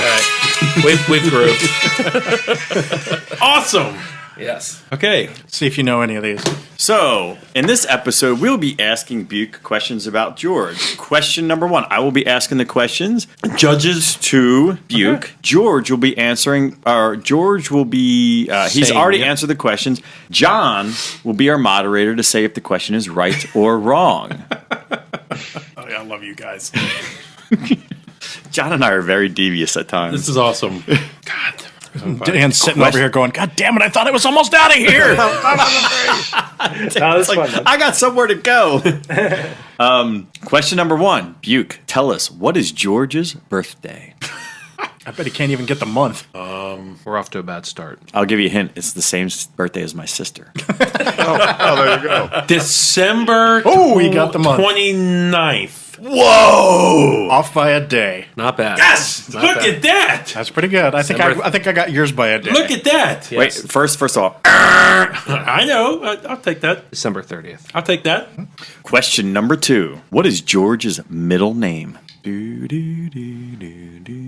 Oh, I know what it is. Hold your I thought. don't. I don't. Eugene. It's biblical, isn't it? Is it some biblical thing? It's Arthurian. In fact, It's Arthur. Oh, Okay. well, that's very Arthurian. It's even more Arthurian than that. King of the Britons. Yeah, the I thought it was the dude whatever with the sword. Gideon, but Gideon came from something else. Sorry. For now on, George will be known as King Arthur. Could be worse. I love you guys. This is great. Question number 3. What was George's first heavy metal concert he attended? Ooh. Don't listen to this one, Dan. Dan wasn't even alive when this happened. And probably neither was Buke. I think I was in college. Iron Maiden, Power Slave tour. That'd be incorrect. First metal concert was Megadeth, Warlock, and Sanctuary. Now, if you'd like to know the first concert, David Lee Roth and Tesla. Didn't consider that one metal. Tesla, underrated band though. Yep. Yeah, It was yeah. Mechanical Resonance before it dropped. They were like, nobody knew who they were yet. Oh man, It was the second record was the better one, though. I thought. No. All right, sorry. Question number 4. Who is George's heavy metal celebrity crush? James Hetfield. Am I asking you this question? I'm sorry, sir. I know, but I wanted to get a gay joke in there. I'm sorry, man. Go ahead. I would say James Hetfield or I was drawing a joking. I blank thought on it his was a name, girl. the bassist from Manowar, Joey. You got half of the answer correct. On the man side, James Hetfield and Johan Haig. Is that correct? That is correct. And the female side, Doro. thank you. You got it. Oh, yeah. Yeah. I'm sorry. I'll keep my mouth shut. I didn't realize that. You got 2 out of 3. Not bad. Not bad. Question number 5. What is George's most prized vinyl album he owns? Is it my no? You're gonna kick yourself if you don't get this one. Is it I a think Woods album? No. I got it. Hey, Peanut Gallery. I don't Let I, him answer if he I can't want a get it. chance afterwards. I don't. Yes. I was gonna say a Woods album, but maybe a sentenced album. Sentenced, Cold White Light. There you go. Ding, You ding, got ding, it. ding, ding, ding, ding, ding, ding. Wow, nicely done. Peter. Damn, that was impressive. You don't know his birthday, but you know that? It's Just crazy. because I was trying to put myself in his shoes. All right, a follow-up question. What is the most sought-after vinyl album that George does not own yet? And you will not get this because I haven't told you. So just wild guess it. Nah, go ahead. It was him an probably the era. Celtic Give him an Frost era. up till they Old got school, that new the other school. day. I don't know. Satyricon, the Shadow Throne. Oh, I would not have. No, No. It's like impossible to find. If you see it on vinyl, it's like 600 euros. So they need to, Yikes. need to reissue that one. Yikes. Question number 6. What is George's favorite beer style? You gotta know this one. Pilsner. What? Lager. What? IPA. Third time's the charm. I know he likes light stuff. Light stuff. Okay, Mr. Coors Light. Yeah, Jesus Christ. Well, what's lighter? Natural light? Michelob Ultra? I mean, seriously, who brought a case of that to Death Fest? That's Atkins approved. Okay. Couple more here. Question number 7. What is George's favorite color? What is your favorite color? Besides black. Orange. That's not correct. And I would not even. Blue. you got it. yellow. You got it. For Michigan, but yeah. I said blue, and then I said no yellow. Monty Python. Monty Python. Python joke. I got it, George. Question number 8. What is the name of George's imaginary friend? Henry. I don't know if he had one. Big guy in the sky, Jesus himself. Oh, really? Jesus. Oh, wow. I couldn't think of anything else. Oh, yeah. I was like, he's an imaginary person, so okay. Okay. Question number 9. What is the person George most wants to interview for the podcast? Ah, fuck. Bruce Dickinson. What's the poor person he wants to poor interview person? most? Sorry. Who is the person George wants to interview the most for the podcast? Poor person, he's already talking to him. Bruce It's- Dickinson. It's me. No, it's not Bruce No. Dickinson. Jay knows it. Wait. No, I don't. I'm trying to remember. We did it on the pod once. It has been mentioned on the pod before. Yeah. In fact, it's been mentioned on this pod. It's been mentioned in these questions. No. Wait. But we did, George. We did this as a top 3 once. I Celtic think. Frost guy.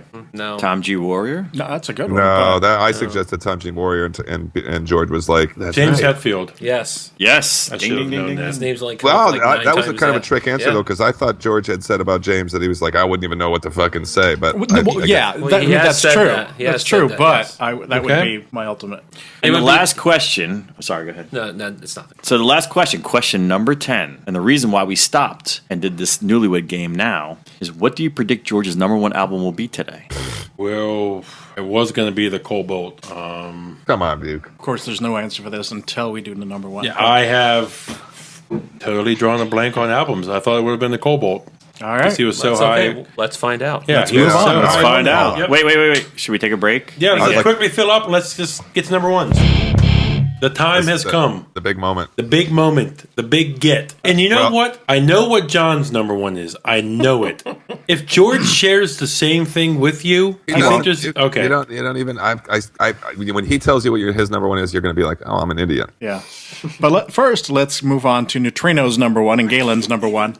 Neutrino's number 1, surprising me, and yet not surprising me, but surprising me in the context of Neutrino, is Borknagar Winter Thrice. All right. Nice. Galen. Galen, from his number 1 so far for 2016 is Virus. Wow. Memento Collider. All right. Also on was also on Neutrino's list. Yep. Now here we go. The man of the hour, our guest. Drum roll. This decides if you come back. My number one. This was my number one after the end of Q1. It's going to be for Q2. Oranzi Pazuzu Baratelia. Hey, there you go. I cannot say enough about this thing. Finnish group, ostensibly a black metal band, but they bring in like jazz influences. They bring in like krautrock influences, just all over the map. Really, just a diverse listen. Totally weird listen. It's very. I mean, you'll think you're losing your mind at times, but this album is it for me this year. I think 2016 is going to have a very hard time topping it. So. Oranzi Pazuzu, Baratelia, shout out to those guys. Shout out to Dave at $20 Spin. This was an absolute coup for them. So I tell you, I think you're being good company here. Dan, let me ask this: is this something you of a year and a half ago could have appreciated before you found more Bandcamp bands and stuff to expand your?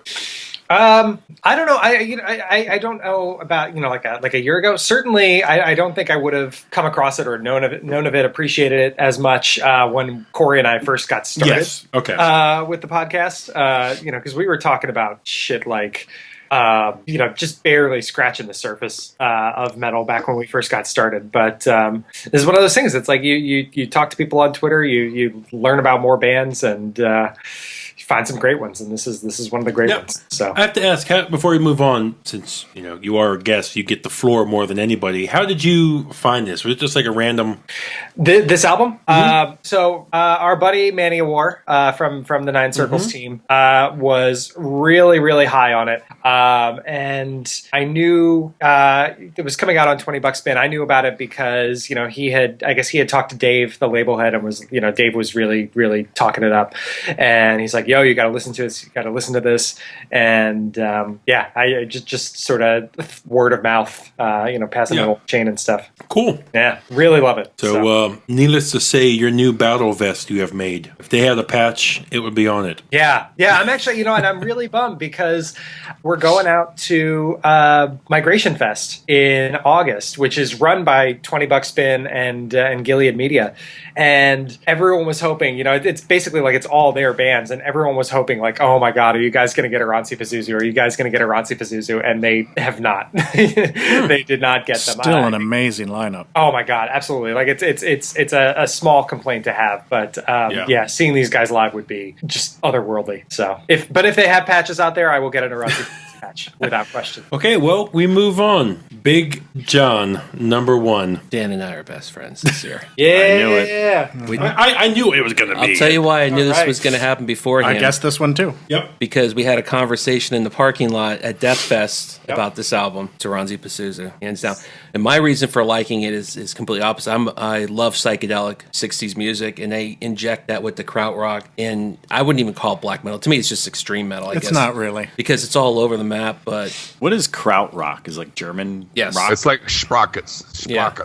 You have to hear it to understand it, Would you like to touch my monkey? Yes. Exactly. It's that. Nice. And Now it's, is know the what that is, time but on it sounded really sprockets funny. when we dance. and I don't think you can listen to this album, song by song. You got to sit there and take the whole thing in. Yep. And Now, for both you guys, though, was this an instant first listen? for me, it was. First Dan? song, I was like, Yeah. oh, fuck. Really? Are we doing this? And it just kept going. And to the title track, I was just like, oh, my God. This is awesome. And it prompted me to go back and listen to, again, because as I said to Buke, like I wasn't aware of these guys before the Nine Circles stuff, but like after listening to this, I went back and I listened to Valianelu, like their Which previous is albums, amazing. also very good. It's one of those where I instantly became like a diehard. I'm for a disciple now, definitely. Yeah, very cool. Good choice. All right, Will.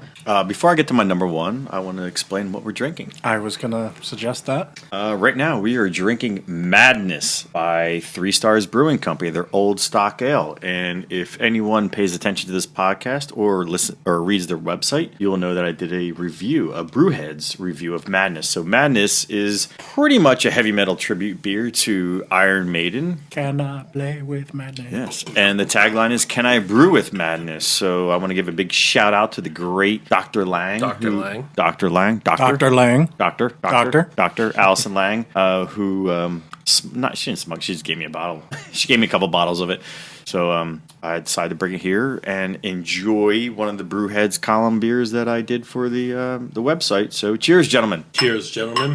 Cheers. That's a cue for all you out there listening to get over to the site and read it if you haven't read it yet. Indeed.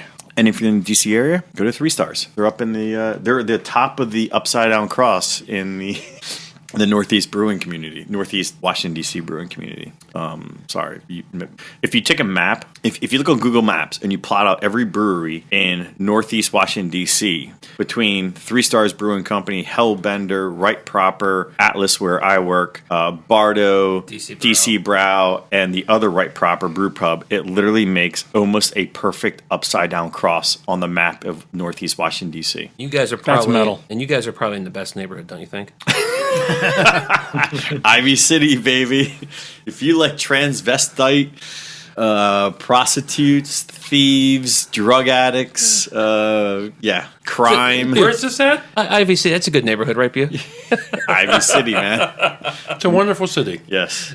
All right, so what's your number one? So my number one may be slightly controversial, and I wouldn't say I'm torn with it. Gojira. I knew it. I knew it. Man, I did not see this coming. I did not either. I thought You said you listened to this last night at 11. Wow. I listened to it 2 nights ago. Oh, okay. Yeah, Thursday night it came out. Thursday night at 11. Listened to it all day Friday. Okay. Listened to it again this morning, and at first, I had low expectations of this because I just saw that every album was progressively more and more progressive. And this album is more and more progressive. And what I had to do is I had to just basically kind of what I did with the Deftones years ago. Kind of like throw it in the garbage. no, it's just imagine that. It's still great music. It's just not quite the same band, but there's a lot of elements of the same band. If you throw out some of the filler songs, there's still some phenomenal music in there. I don't know if this. I will predict this will not be my number one at the end of the year, but I would say because my expectations were so low, it way surpassed my expectations. It's a really great album. Wow. I was talking to John about this, I think, yesterday, and I was like, I was almost loath to put it on my list because I was expecting you to hate it that much. That was funny. You said that. You said, I thought you would hate this. I'm like, yeah, I did too. Yeah. All right. Cool. Well, Jay, number one, and I know what it is, but go ahead and say it. Well, I'm a late adapter to this band, but they are deeper than meets the eye. I think they're doing something really special right now, and I bet you I'll be the only guy around the world with his number one on his list. Gevellertak, Nettisford. God, I love this fucking record. Yeah, I love these guys, dude. I only just discovered them, and I ordered this and the last one on vinyl, and I've spun these records back to back to back. The fun thing about this is being able to see the discovery into fandom. They're so good, dude. Like, these guys are so Jay good. was like, "Oh, this is interesting," and all of a sudden you see the eyes, like getting bigger and bigger. And he's like, "Whoa!" The light bulb turns on. All of a sudden, it was cool. They pull something in from every era of metal that I like, including ridiculous things like Cheap Trick, which they're not ridiculous, and yet they're very much a black metal band. There's something special about these guys, and you could write them off as kind of almost a novelty, not a joke necessarily, but no, these guys are pretty special. And this new fucking record, Dan, what did you think of this? Number one with a bullet. What'd you say, Buke? What did you think of this album, buddy? I liked it. I had a similar experience with Gevellertak when the last album came out, when My Ear came out, and it was the same thing for me. Like I loved My Ear. I went back and I bought the first album as well. Love that. This one I think it's good. It's better than My Ear. I don't think I like it quite as much as the first album, but it's a ton of fun. And honestly, like these guys, as much as I like the studio stuff, you got to go see these guys live. Like that's what they're all about. These guys just saw them and they said it was amazing. Will and I, we saw them at DC Brow's 5-year anniversary. Yeah, it was pretty awesome. Yeah, they put in a great show. But Dan really nailed it, and it's very weird for me to put a record as number one that is a ton of fun, but it is, and it's good. Yeah, because Bell Witch is not a lot of fun. Yeah, exactly. But I'm telling you, there's something special. Jay, the fun thing about this is seeing your excitement for it. Dude, it sounds like the cover looks. It's like an old Uriah Heep album smashed into modern black metal. You know, it's fucking. They're amazing. I love these guys. I love it. That sounds great. Maybe when It's a you great tried to descriptor. introduce it to me, you know, after a Maryland Death Fest weekend when we were playing hockey at 3 o'clock in the morning, Monday morning, wasn't the best time for me to try and get into it again. But Give it a spin, again, man. I've said I have listened to it. I can't get over the non-English part of it. Xenophobe. Yeah. No. I'm going to give you. Is that pass because on you I don't think, speak English, or I love that and I said this before when you mentioned that. I love that that's the thing that holds you back for these guys. It's like we listen to a genre in which You like can't understand a fucking maybe, word. maybe a quarter of the bands involved in it are comprehensible. Yeah. That's a good point. So I guess Arantes Pazuzu won't be your number one. I'm telling you, both me and yeah, that was Blake- like literally the best thing you ever said. Yes, that was I think you're being generous when you said a quarter. Buke's wife and I had this exact argument with her. That's what I told Buke. I was like, "But you can't understand what anybody says," and Stephanie was, "I know, right?" You know, but he couldn't buy into it. Well, So what here is it your is. number one? Yeah, here we go. We know what mine is. Since I heard it, I said it was a masterpiece. Being the tech deaf guy that I am, George will say that he likes Alkaloid more, but I say, George, you're wrong. Sorry, Alkaloid was the one that I missed last year. Yes. Yes. Yeah. That's He probably missed this one this year. This is Obscura Arcosis. Amazing tech death. These guys are masters. Buke, hats off to you for doing it too, because you were kind of waffling on this. You were like, I don't know, maybe it's not. Yeah. This isn't a metal choice, but it is a metal choice. Stick to your guns, dude. What they do with each of their instruments, they're masters at it, and it's just as someone who doesn't even play anything, let alone Fallopian tuba. even speaks English well. I don't do anything exceedingly well in life. Speak English or Buke. Who just said fallopian Dude, tuba? that This should will be on good. the back of our t-shirts. So that's it. Obscura, the title track for this album, just blew me away. So Right on. it's awesome. All right. Well, Yeah, who knows if it'll stand, because Revocation has a new album coming out that yeah, There's a lot of albums that could coming out. definitely unseat There's something. a lot of stuff coming out. All right. Can we talk about real quick about how Revocation abandoned their awesome ass logo on the cover of this new album? that's a great point you bring up. I'm predisposed not to like this thing because it's like, no, I want the logo. Where's it gone? Yeah, that logo is you know what it is as soon as you see it. Yeah, but as soon as they saw our new logo, everybody dropped their logos and said ours aren't as good. That's right. That's a great point you fucking bring up. All right. Okay, George, I'm interested to hear. Okay, so Buke can go ahead and get along with the forehead slapping. Let me just take him out of his misery. Number one, Throssenblot 3, Metathonia. Are you serious? Fucking dude. We talked about this the other day, and you were like, you didn't seem to be super excited about it. Okay, here's the deal. If you casually listen to this album, you will not reap any benefit from it. My second and third listens through, I sat down, I put on the headphones, I pulled up the massive lyric sheet. That I gave you, yes. Yes, and I read through every lyric while listening to this album, and my head fucking exploded. This album is, it is fatiguing, to say the least. It is a bear to get through, particularly with the lyric sheet, because he rarely repeats lyrics. It is just a tome of lyrics. And I was having a mutual orgasm with my friend Josh on the phone yesterday talking about this album. Don't ask, don't tell. It's like, this album is celestial. It's like the fucking Orion's belt in Men in Black. It's this little thing hanging on the cat's Below your belt. collar. You're like, oh, look at that pretty thing. But then when you get up on it and you look at it, it's the fucking universe. If you don't read the lyrics, you're not going to get a quarter of what you could out of this album. The lyrics alone are worth the price of admission. And I was talking to John about this the other day, and I like to think I coined the term micro hook, because if you just listen to this casually, pretty much every song is going to sound almost exactly the same. You have to really pay close attention to hear all the teeny little hooks that he throws in there, and just like the philosophical, mind-blowing, I can't even describe it, that he puts in there with these lyrics. It's all about nature and the current society and how we're all hooked on our devices and electronics, and yet this electric age that we are in now is... Yeah, get off the Skype, guys. Get here. It's only been like 100 years of technology compared to the millions of years of evolution and life. And I mean, I can't explain this to you, but you just talked me out of ever listening to this record. It's fucking mind blowing. It really is. I can't. It's going to take a dozen listens for me to fucking wrap my brain around this album. Jay, just virtual high five. It was beautiful. Just virtual high five. So Jay's number one is intact going through the air. But yeah, it's mind blowing. That's all I got to say. You have to be on George's plane to understand what's happening right now. And that's why nobody is going to get this album, because nobody's going to pay any attention to the level of detail Mark that the requires. franchise. No. If you were listening, this is your fault. No, to be fair to I said, since it was just a release so recent, I didn't feel it was fair to try and shoehorn it in. Mm-hmm. Well, you'd have to read the lyrics, and honestly, I mean, I can't wrap my brain around the lyrics. I don't expect other people to as well. Yeah, I'm going to really expect to get something special out of this one. So to reverse my... Dan, when are you coming down again? Screw you guys, I'm going home. This is my home. Y'all get the fuck out. Everybody get the that was fuck glorious, out. dude. That was wonderful. Okay, so Are we done?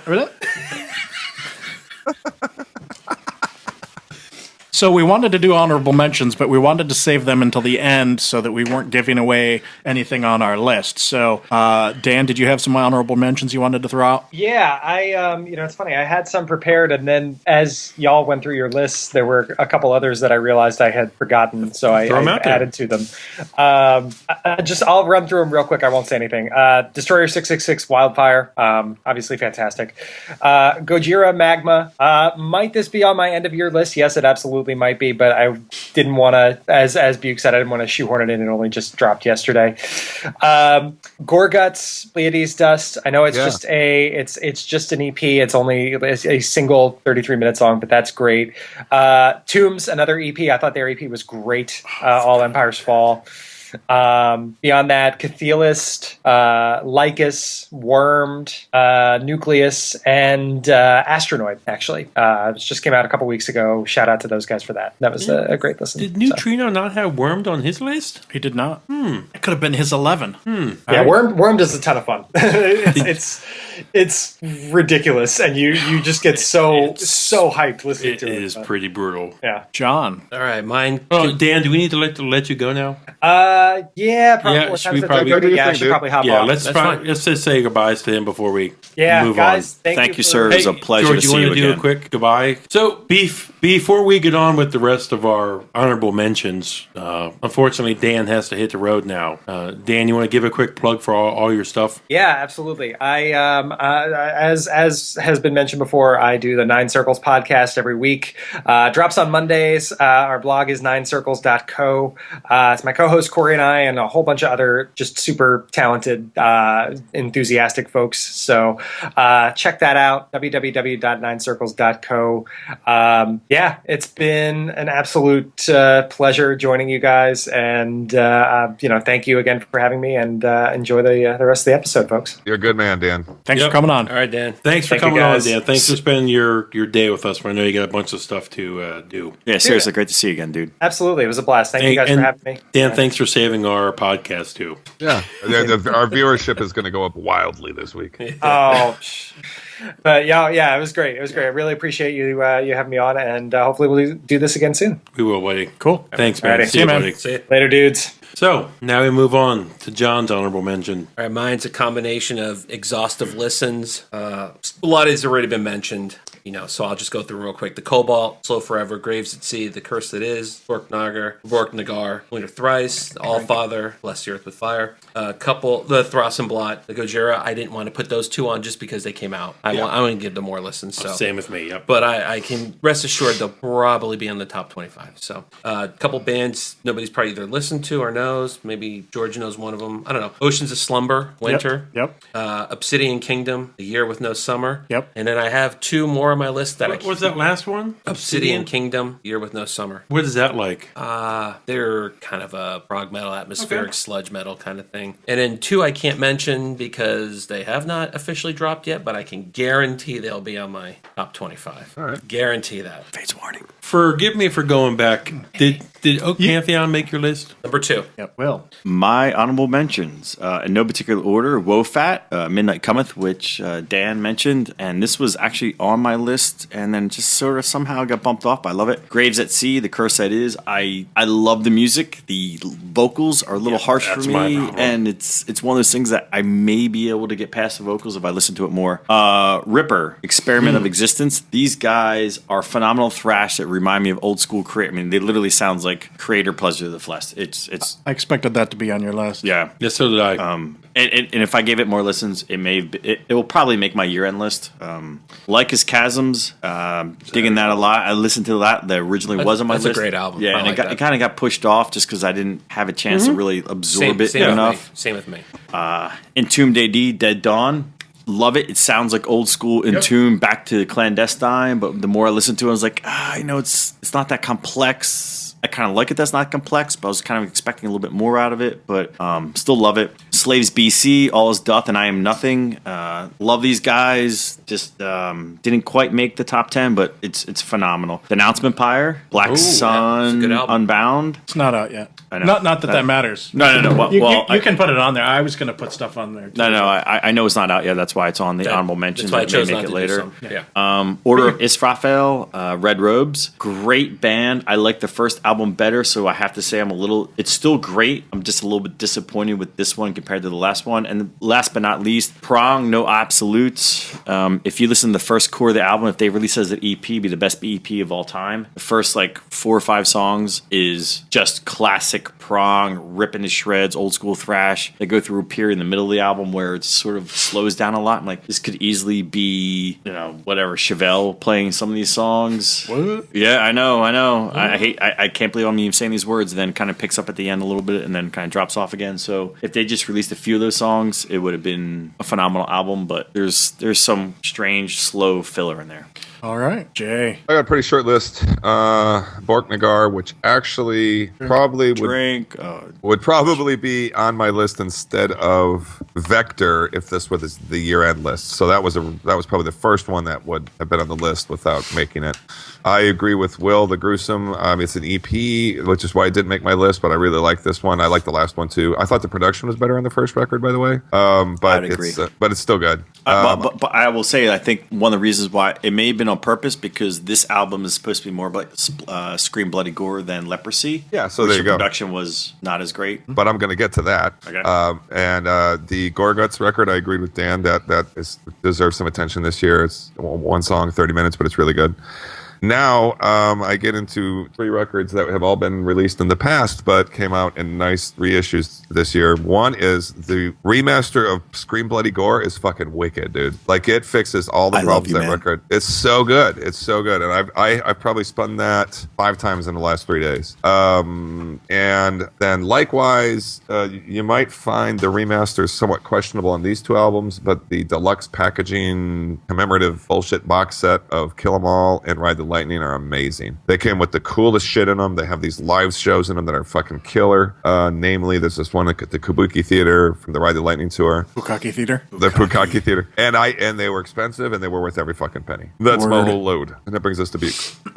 Amon Amarth, Dome's Viking. Doesn't stick with me as much as with Odin on Earth's Side, but still a couple songs on there I really like. I have to say, I was surprised. I thought this was going to be on a couple people's lists, and it really wasn't. Was on You know what I anyone's. think? The lists Will? were I just think too this- short. Yeah. They are, but I think this is going to be on a lot of honorable mention lists this year. That's what I think. Yeah. I just think with these guys, while it's not bad, it's Accessible? the same. It's very accessible. Yeah. It's the same. With Odin on Earth's Side, it's my peak, and ever since then, not that they've been going downhill, it's just been the same. Yeah. I love them. I love them a lot. That song, Raise your horns. yeah, some of those songs on are some of my First favorites. Kill. Yeah, First Kill. They're some of my favorite songs of the year. The Grand Magus is a great return to me for them. Sword songs. The Aborted Retro Gore album. Will mentioned Ripper, Experiment of Existence. Thing about that album, just like with the Vector, it's a thrash band, I think, taking it up a notch. That's what I like about that album a lot. The Wilderness King just missed my list. In fact, it was on there and it came off. And my hidden gem is a band called Nightkin, all one word, Nightkin, K-I-N. Oath of Eludication. Eludication? Sure.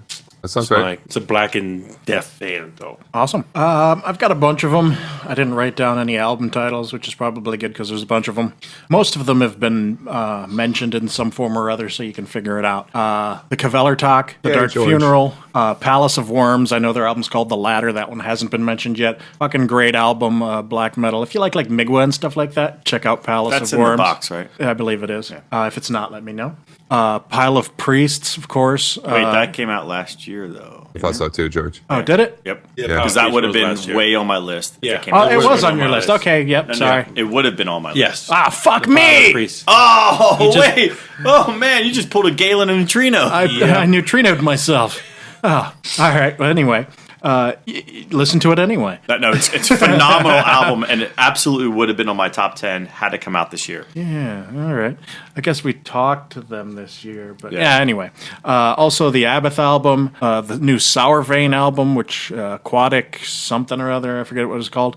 This one isn't out yet, but it's the new Bellacore. Oh, that is good. That is good. Also mentioned Perihelion Ship, Seven Sisters of Sleep, Ezekiel's Hags, I believe that one is. The new Amon Amarth, Vreed Hammer from my buddy Jay. Winter Horde, which should have been on the list somewhere. Wayfarer, which should have been on the list somewhere. Nails. And finally, Mantar, which was on the list, but which got bumped off by Slice the Cake. Duke, I was surprised you didn't have that cough record on there. I thought you were really digging the shit out of that. It kind of sucks, doesn't it? It's not that. It just, when I went back and listened to it, the points that George made, it just kind of... It's not very organized. It just goes on and Yeah, on. actually, you know it's what? I not was as good as the surprised- last one. Just kind of like I saw you listening to it yesterday, Jay. Well, I was surprised you liked it because it reminds me more than any other band of Electric Wizard. Well, I know you're not a big fan of. Cough was actually on my top 10 for a little while, and then it Got just got knocked off. bumped off, and then I didn't even, at the end, I didn't even put it in my honorable mentions. But yes, exactly. It reminds me a lot of Electric Wizard, which I do like Electric Wizard in some points during their career. You do got to reach into the bucket. Yeah, they're not consistently great, but cool. Wow, well that was fun, man. So can we just There do we our go. number ones again real quick? Let's see. I had Galartak, Bukes was Obscura, Will was fucking Gojira. Wow. Yeah. John's was Arensi Pazuzu, and George was Throssenblatt. Yep. Wow, I did that all from memory. Damn, dude. pretty good for an old guy. Pretty good for an old I have guy. to say, so if you're listening to this podcast, you obviously can't see the video of Jay with his old man glasses, which during half the podcast was pulled down halfway down his nose as he's trying to look at the screen. And there was literally about 5 minutes ago, there was this 20-second yawn. Oh man, And it's only it's 3:45 here in the afternoon. Which means it's just after 12 in California. You are yawning your ass off. Well, you know what it is. I got up at I think I set the alarm for 7:30 because I knew we were getting on at 9. Get ready for the pod. I had 1 cup of coffee, nothing to eat, and I've been sitting on the couch ever since. So Okay, well, you guys want to do a final fill up and knock out the rest of this pod? I think we got one Yep. more One or two, very maybe. Yep. appropriate beer to Yep. drink, and then We'll do what we're listening to, some classics, and we'll finish out. Yes, sir. Okay. All right. I need to make quick amends, fellas, because I just gave the summary of our number ones, and I didn't include Dan's number one, which was the Aransi Pazuzu. Yeah. And again, Yeah, thank you fine. for joining us, Dan. Yeah, apologize to him. Out of sight, out of mind, I guess. All right, let's move on to what we're listening to.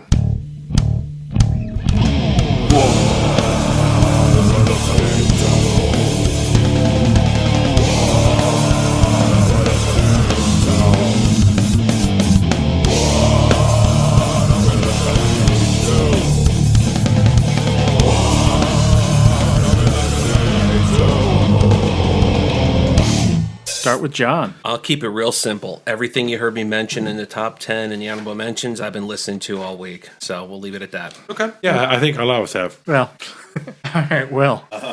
Kind of the same. I'll run through them real quick. What we listened to: Gojira Magma, Vela Panath, number 2. Sounds like progressive death metal.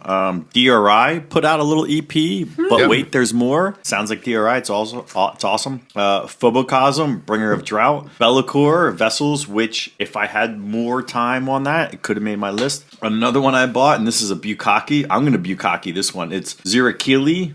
You guys are the best. Zirak Zigil, World Builder.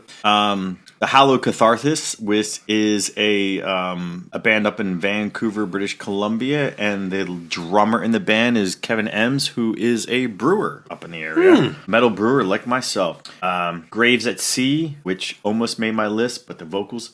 The new Monolord single, Lord of Suffering, love it. And when this, and John and I, if you guys know any better, John and I were talking about this. Is there a new album, a full-length album coming out? I think there may be. But the thing is, when I had Monolord on, what was it, last year? Or was it 2 years ago? Last year. Nobody was with me on that. No, I liked it. It just, for whatever reasons, fell off my list. I don't know why. I You liked talking the about album. Veneer? Veneer. Yeah. I liked it. Vanier. I think I we all were. I was think you alone got a on lot. that. No, but you got a lot of like positive nods. Yeah. It wasn't anybody's list. Yeah. No, it was Now, you say an album that's not mixed, right? You mentioned the In Mourning. Yeah. The Monolord, I think the vocals I are agree. not mixed well. I agree. exactly. And this is what John and I were talking about literally on the way up here, is that on I Loved Empress Rising, it was phenomenal. Veneer, Vanier. Vanier. Yeah. The vocals were so buried, it was not mixed well. But on the Lord of Suffering single that came out, it's back to the mixing style of Empress Rising, and it's Excellent. awesome. Yeah, it's good. I like it. If they stay with that whole thing throughout, if it is an album or Yeah, whether we don't it's know what it, it's good. Yeah, we don't know what.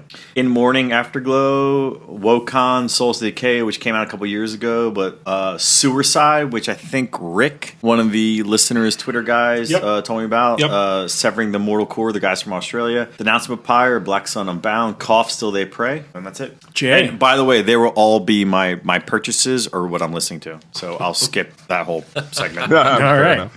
Jay. I just picked up a doom metal record that I am enjoying, but I'm not going to freak out about it. It's called Heave Blood and Die. Pretty good. Caveller Talk. Listen to all 3 records. The Death, Scream Bloody Gore issue is real heavy. That was so close to my heart as a kid, so it's fun to have that back and like feeling alive. A kind of doom stoner band from on a local label, but I don't know if they're a local band, called Gozu, Gozu. They're sort of like a heavier Queens of the Stone Age. I actually put that in my wish list to re-listen to again on iTunes. It's pretty good, dude. It's Just pretty came good. out, right? Just came out, and it really reminds me of like a good Queens of the Stone Age. I don't know what you guys think of them, but it's a much more We Are a Metal band, Queens of the Stone Age. I've been listening to the Gruesome EP because I only just got that, and that's it. All right, Buke. Album came out earlier in the year. Classic, little tongue-in-cheek with the lyrics, and they know it too. But this is a band by the name of Cauldron, and their album In Ruin. They're like one of those retro bands. Yeah. Retro bands, really clean. You know, it sounds like new wave of British heavy metal, but it's fun. Yeah. It's a really fun listen. Haven't listened. Heard of it. Haven't Yeah, listened. really fun listen. I like those guys. Yeah, so that's what I've been listening to. All right. Aside, just like John and you guys all said, from the stuff on our list. Now, the real reason that Dan left is because he knew about my list. Oh, boy. God, here we go. Last episode, I had nothing, so you got off easy. But Wait. Let's cue up Dope Smoker. it's been a couple of busy couple of weeks for me. I've got 26 for you. Let's wait. Let me cue up Dope Smoker so we can do this properly. All right. Wow. I'm gonna move through this quickly though. All right. Al Namrud and Diaji Al Nur. They're a Saudi Arabian band that risks their life to make music. because of the content matter and just the fact that they're a metal band in general Yep. in an Islamic country, or at least this Islamic country. They could be arrested and executed for making this music, and it is some pretty cool music. So check it out. I got the okay. Fuck you. Just fuck you. All right. Next up, Alaric, End of Mirrors. After that, Ashbringer, Yugen, or as I like to think of it as Yugen, like in, was that Street Fighter? Fighter. Yugen. Sorry. Next up, Funeral Moth and Transients. This is a Funeral Doom album, which I haven't heard too many of those this year. I don't know if there haven't been that many, or I just haven't been listening. But it's actually a pretty cool album. Another one, Gavura, and their album Hallelujah. You're just going to have to check these out because I'm not going to stop and tell you what they are. But Gevurah is how you spell that band. Of course, the Gojira album. Then we've got an instrumental album by the band If These Trees Could Talk, the album The Bones of a Dying World. I finally picked up the John Carpenter Lost Themes 2 album. There's a Death Doom band called The Morning Side and their album Yellow. Another one called Muscle and Marrow and their album Love. It's a little more, a little less metal, a little more, I don't know, just listen to it. After that, one that I heard these guys a long time ago, and I was on the fence about them, but then I was cruising through John's Bandcamp list the other day, and I decided I was going to pull the trigger. So I finally picked up Oubliette and Apparitions. Another Bandcamp purchase, a band called Rising and Oceans Into Their Graves. It's a pretty cool album. This is one that I considered for my list, but did not include, a band called Sarcoptes and Songs and Dances of Death. It's kind of a like early Slayer meets like Creator kind of thrashy kind of thing. It's pretty cool. Next we have Sojourner and Empires of Ash. Can I stop you there? I forgot to include them on my honorable mentions. Thank you. There you go. I do appreciate the fact that you put these in alphabetical order so we know when you're getting to the end. Yes. Still only about halfway, though. The next two are from the same band. It's a band called Spell, and I picked up their first album called The Full Moon Sessions and their second album called For None and All. It's kind of a retro, doomy kind of thing. It's cool. Next one is one of John's spotlights and title. Next is one that's not even metal. I actually read about this in... I think it was like Decibel magazine or something. The singer dude from Catatonia, he mentioned this singer. Her name is Stina Nordenstam, and she's like a singer-songwriter from Sweden. And she's got this really like sweet and relaxing voice. And I used this to calm me down on the airplane down to Orlando. And it's kind of cool. Next up, Sumac, What One Becomes. This next one I really want to put in a little more time with. I haven't gotten all the way through it yet, but it sounds really cool. It's a Finnish band called Vainaja or Naya. There's a J in there. Spell it. Vainaja. And the album is also similarly difficult. Veren Valaja. Verenvalaja. It's pretty cool. Check it out. Next is a melodic black metal band from France called Vindland and their album Hanter Savet. Yeah, something like that. Anyway, it's in French, so Buke, don't bother. Yeah. Next up, The Vision Bleak and their latest album, The Unknown. Very cool. Make sure you check those guys out. Next one, I'll catch hell for, but I fucking like it. It's the new Volbeat, Seal the Deal, and Let's Boogie. And you got on him for his, what was that hard rock group that he mentioned earlier? Clutch? No. No, I don't think it was. Okay, only three more. Wayfarer, Old Souls, We Lost the Sea, and Departure Songs, their instrumental album, though they are not necessarily an instrumental band.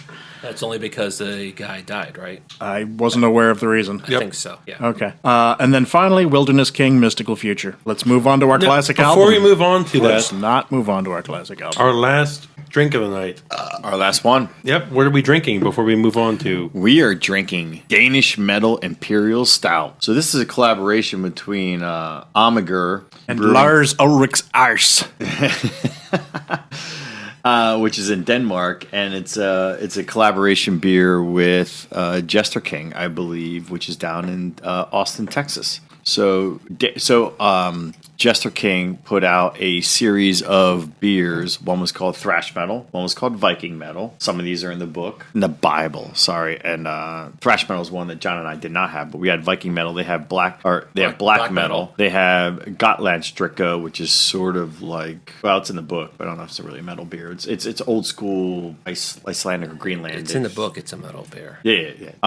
So now they did a Danish metal one, which is obviously an ode to their collaboration beer with the guys in Ommegang in Denmark. So it's an Imperial Stout. I've never had this before. I bought 2 bottles and spent a lot of money to get these. So gentlemen, enjoy. And I'm hoping that at some point that I will be reviewing this for the Brewheads Com for the website. hope so. Because I am extremely far behind. And please keep it up. Your Brewhead stuff is amazing.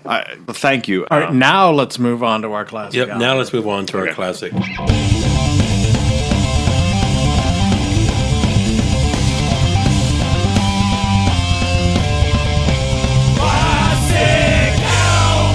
And we'll start with John. All right, real fast. Trouble, the Skull, 1985 album. Booyah! Oh, nice. That is a great album. That's a great pick. And if you don't know, the drummer for Trouble Is a brewer. Oli is a brewer. Is he really? He is a brewer up at Allagash. And he had to leave. So the new band, The Skull, he had to leave them because he got a promotion at Allagash. Oh.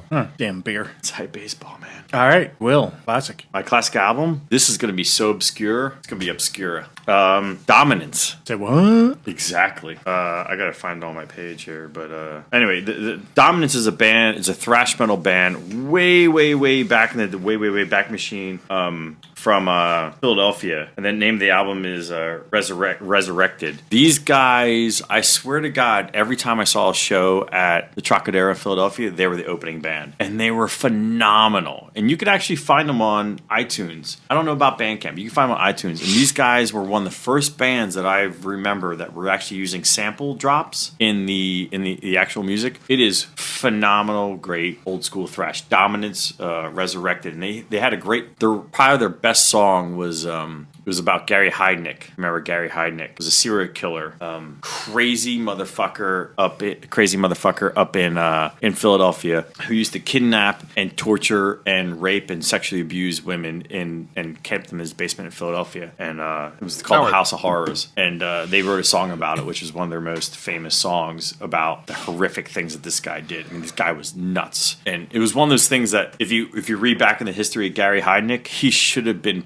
he's been like arrested a million times before he did all this stuff. And if just somehow the justice system worked a little bit better, the guy would have been put in jail a long time ago and never did any of this stuff. But anyway, Dominance was a band that wrote, sung, composed, whatever about this guy. And yeah. All right, cool. I'm gonna check it out. Check it out. It's awesome. Jay. Mine is one that I wonder if you must know this, George, but you'll probably be the only one who knows. Maybe Because I'm so smart and beautiful. Essentially, yes. Well, let's not get carried away. You are beautiful, but you ain't smart. Old school thrash band from Chicago, Illinois. This was a record I loved back in the day. I haven't listened to it in years, and I'll probably pronounce it wrong, but it's spelled Zeotrope. Remember Zeotrope, George? Yeah. First record was called Amnesty, and I was really into that record when it came out. I never bought any of the other records. They did a few others. I remember a couple of tracks on there, in particular, the lead-off track is called Indecent Obsession. I was really into these guys and Hallows Eve at the same time. Hallows Eve had a couple different runs. Tales of Terror and such. So you might see if you can find it. A little hard to find out there, but it's one worth listening to. Zeotrope Amnesty. Yeah, I always thought that was funny because it was like one of those directors, like Coppola or something. His production company was like Zoetrope. Exactly. And something like that. I was like, oh, yeah, it's a metal band. Exactly, yeah. Right on. Buke. My classic is a fun album as we sit here in the studio with Manowar on the wall. Fun, yay. Manowar Fighting the World. Fighting the world. To me, that was their Manowar last albums. truly good one, honestly. No, Warriors of the World was the last good one. But there's some Defenders on that one. That's great. Black Wind, Fire, and Steel. Which is the song right there. And I think Carry On is a really good song. Yep. You know? Yep. Yeah. I have to say, now that I'm looking around, like, literally there's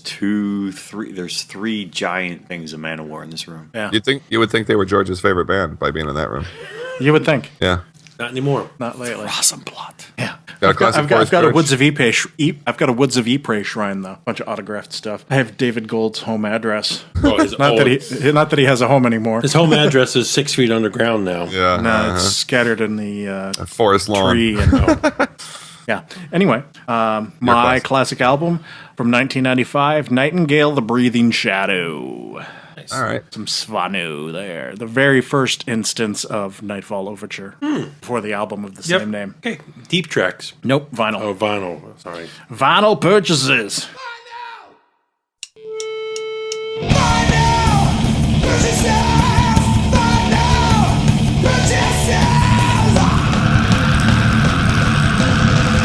Keep it real short. Yeah, I have. So at Death Fest, I was kind of bitching that I wanted to buy something but didn't because I was afraid being in a hot car and I didn't want to carry it. I don't want Vinyl dies on hot cars. Yes. So I ended up purchasing the first 3 Death albums, all the relapse reissues. So Scream, Bloody Gore, Leprosy, Spiritual Healing, got them all on vinyl, and then the Gojira Magna. Right on. And Will, you said you already did your purchases. Yeah, so basically everything I just mentioned in my what am I listening to are my purchases. So skip me. All right. Jay? Cool. I got both of the latest 2 Cavalry Talk albums, and I got my Vector showed up. I don't know why it was long delayed, but it was. I got my Vector album in the mail. And I forgot to mention last time, which just seems unkind to me, but when I was at George's house, he had gone through and pulled out a lot of his doubles. So while these did not represent purchases to me, and I'm not even going to say them all because I didn't write them down, he gave me like the Fastway record, which I was really glad to have. I didn't have that on LP. Fastway, which one? The first one. Yeah, that's the good one. You know what? Pete Way's not even on that, though, is he? His name is, I think, and that's about it. His picture's not even on No. it, which I don't think I'd ever... He had I left only ever before had- they finished the album, I think. Was he? Okay. 'Cause I only ever had the cassette. I never had the LP, so that was very nice of George to give me that. He gave me the Grim Reaper See You in Hell album, or the Winter Long by God Macabre, and I apologize, there's a couple others, but just really this was my chance to say, hey, George, thanks for giving me those because they went straight out of my Discogs and in my collection. Right on. And that's it. That was the extent of my purchase, was the first 3. Buke? Only thing I bought recently is the Guardians of the Galaxy soundtrack. Yeah. Nice. I saw that. That's a I great love one. it. I've The got that. awesome mix, Fucking volume love that 1. movie. Yeah, I've got I love that too. it. I can't wait for the second movie in Awesome Mix Volume 2 because those are all great songs. Yeah, it'll be a good time. All right, I've only got a couple myself. Unfortunately, I pre-ordered The Cough, Still They Pray, but then I heard it and I was like, oops. I'll take it off your hands. That's okay. I also got Dark Funerals, Where Shadows Forever Reign, the Gojira Magma, and the reissue of Ulver's Kveldsanger. That's it. You got Magma on vinyl? Yep. I guess those were all vinyl, obviously. But. Yes. And Deep Tracks. John? All right, I had originally picked one song and I threw it out because I listened to this song. And the reason why is I feel that this song should be known by every fan that's a fan of Priest, but I don't think most people know this one or don't listen to it. And it's off the Stained Class album. It's the song Saints in Hell. To me, is one of the best songs they've ever done from what I think is their best album. That's my favorite Priest album. That's my very favorite. From one of top- the best. Top so to good. bottom, I think it's the best album they've ever done. Yeah, So me too. And I think it's one of the first. They were doing some other stuff, but it's one of the first truly real heavy metal albums in my mind. probably the first time you started to hear the quote-unquote speed metal sound. Yeah. They weren't the inventors, but they were the ones who probably threw it out there the biggest Yeah, at the time. that's a great choice. Cool. Will? Deep Track? My deep track. I'm not sure how deep of a track this is, but probably to most of our listening audience, it is. Evelyn by Entombed on the album Clandestine. The reason why this has a special place in my heart is my daughter's name is Evelyn, and sometimes when she's 5 now, 5.5, and sometimes she's not. She's more like 5 going on 16, and I really want to just nickname her Evelyn sometimes. But it is a great song. I think it's like the 3rd track off Clandestine. But Evelyn, check it out. Right on. Cool. Mine is off of Diary of a Madman. I always kind of go kind of generic, and I don't think I've ever said this one before, but as near as I can tell, this song's about a serial killer, and it's called Little Dolls. Oh, absolutely love that album, and I love that song. It's such a good song. It's almost Beatlesy in places, or something like the chorus and Yeah. stuff. But it's such a good song. Didn't And I had Slayer on World Painted Blood had a song called something doll, not paper dolls. What was the name of the dolls? Something. World And it was, Painted Dolls. no. But it was basically about somebody, I can tell you. like serial killer or some sort of thing. This one is weird though. I mean, as far as like it being about, I don't have World Painted Blood on here for some reason. you wouldn't. It sneaks up on you. You don't realize how negative a song it is because of just how not negative it is in the musical sense. But anyway, it's a great song, and people should really know that one. Right on. Buke? From Man of War again, the power of thy sword. I have to Shing. mention my favorite. Wait, is it shing or swing? Yeah. My favorite lyrics at the end of this. Fierce is my blade, fierce is my hate, born to die in battle. I laugh at my fate, now pay in blood when your blood has been spilled. You're never forgiven. Death is fulfilled. Yes. That's such a good song. Hey, do you guys like Manowar? That reminds Do you me. guys like Flock of Seagulls? When Buke and when I was over at Buke's house, we were listening to, we had to do it once together, so we listened to I Am a Viking and by Yngwie, and we were both reminded of our, naked to that song. essentially, but we both have a mutual favorite lyric in that song, which is, Loincloth "You optional. are a loser, and it's such a shame that you're a fool and you don't know." What a great lyric. Incidentally, I want to start a new intermittent thing that we do, George and Buke. I think George would have a little more success with it, where I will maybe pull out just 2 or 3 or maybe Well, no, 4 don't pull out because they want to get pregnant.